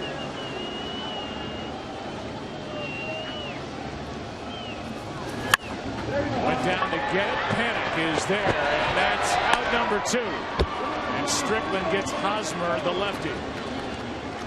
Well, he came back with the off-speed pitch. Remember the home runs he was giving up to the Nationals? All power. Here he gets a little bit of a break, enough to get Hosmer out in front and get the ground ball. So what did he work on in the bullpen? He worked on getting an off-speed pitch. It'll be Willingham to pinch hit for Butler. Strickland gave up 2 home runs to Bryce Harper, 1 to his Drupal Cabrera, and then 1 to Matt Adams in the NLCS. All left-handed swingers. And now with 2 out, here's Willingham.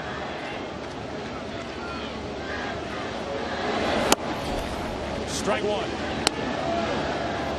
You see the reaction of the right-handed hitters. They just don't see the ball. They can't track it. Well, it's not even fair. He steps like he's stepping almost at you and throws across his body.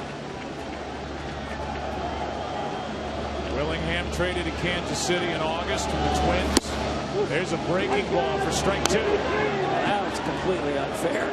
You drop in that slider to the right-handed hitters.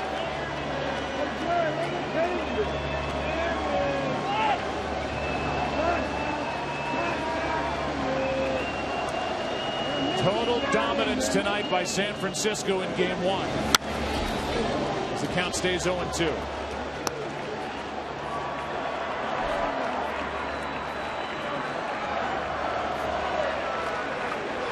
Bruce Bochy and his club about to be 3 wins away from the 3rd World Championship in San Francisco Giants history.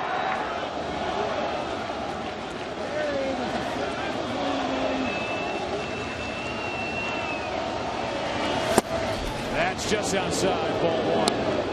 That's almost an unhittable pitch. Might as well take it. Man.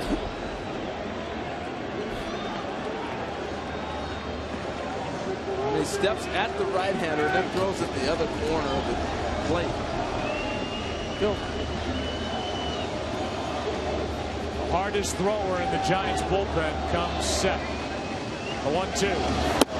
High and tight, ball 2.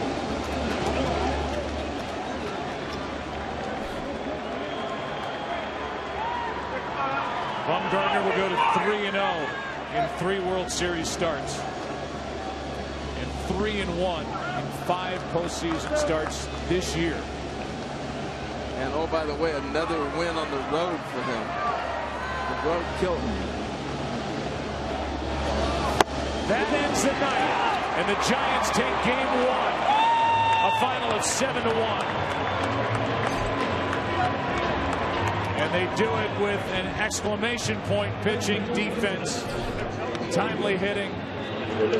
Strickland wraps it up for the man in your screen, Madison Bumgarner. 3-hour, 32-minute game. You see where the Giants sit with that World Series fact. Winner of Game 1 has won 10 of the last 11 World Series. And Pence was right in the middle of it for San Francisco again. Bumgarner now is 6-3 in his career in the postseason. Shields now 3-5 in his career in the postseason. The Giants just know how to do it in October. Yeah, the only opportunity the Royals had was the 3rd inning. When they had 2nd and 3rd no outs, and Bumgarner shut them down. And that to me is the story of the game from the standpoint from Bumgarner. He keeps defining himself as an ace with every start.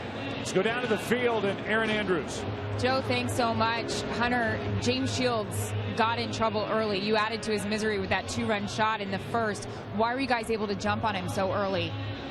You know, you don't really ever know. You know, when you get an opportunity, I think you got to give Blanco a lot of credit. You know, the first at bat, got up there, saw a lot of pitches, got on base. You know, also tagging up and getting the second on panic fly ball, and then, you know, Buster had the hit, Pablo had the double, and you know, runner in scoring position, 3-2 count. You know, just trying to put the ball in play. Your pitcher, not so bad. Seems like the same story day in and day out with Madison Bumgarner. He got into a little bit of a problem there in the 3rd, made an adjustment. What is there left to say about this guy in the postseason? He's special. You know, he's got that flair for the spectacular. You know, he never makes it bigger than it is. He just gets out there and competes. And you know, we kind of booted one right there, and he pitched his way out of it. And you know, that's what special pitchers do. Well, you're the voice of this team. You told us today the theme of the pregame speech would kind of be, "There's nothing to fear." You just handed the Royals their first loss of the postseason. You absolutely took this crowd out of it. What's the next message in that clubhouse? Well, yeah, that wasn't the message, and I wasn't the speaker. It's actually Casilla. And Casilla, you know, his whole thing was... you said that was the theme, right? No, I said make your peace with the King of Kings and go out there and enjoy it. But my bad, I'm sorry. I didn't mean to correct you there. But oh, I love it. You know, Casilla just said, you know, to believe, and I guess that's more of the thing. Believe, have vision, and you know, we're family. We treat this as family, and get out there and compete. What's the next message? keep on going. All right, thanks so much. Thanks for correcting me. I appreciate it. You know I love it. Joe, back over to you. All right, Aaron, thank you. Congratulations to Hunter Pence. Great start for him to this World Series. Great start for the Giants. And what another terrific start for Madison Bumgarner. There are the guys. Kevin and the guys standing by with Gabe and Nick and the Big Hurt, Big Poppy. That's coming up after the break as we will dissect game one. Kind of begins and ends with number 40, Madison Bumgarner. Take a break. Come back after this.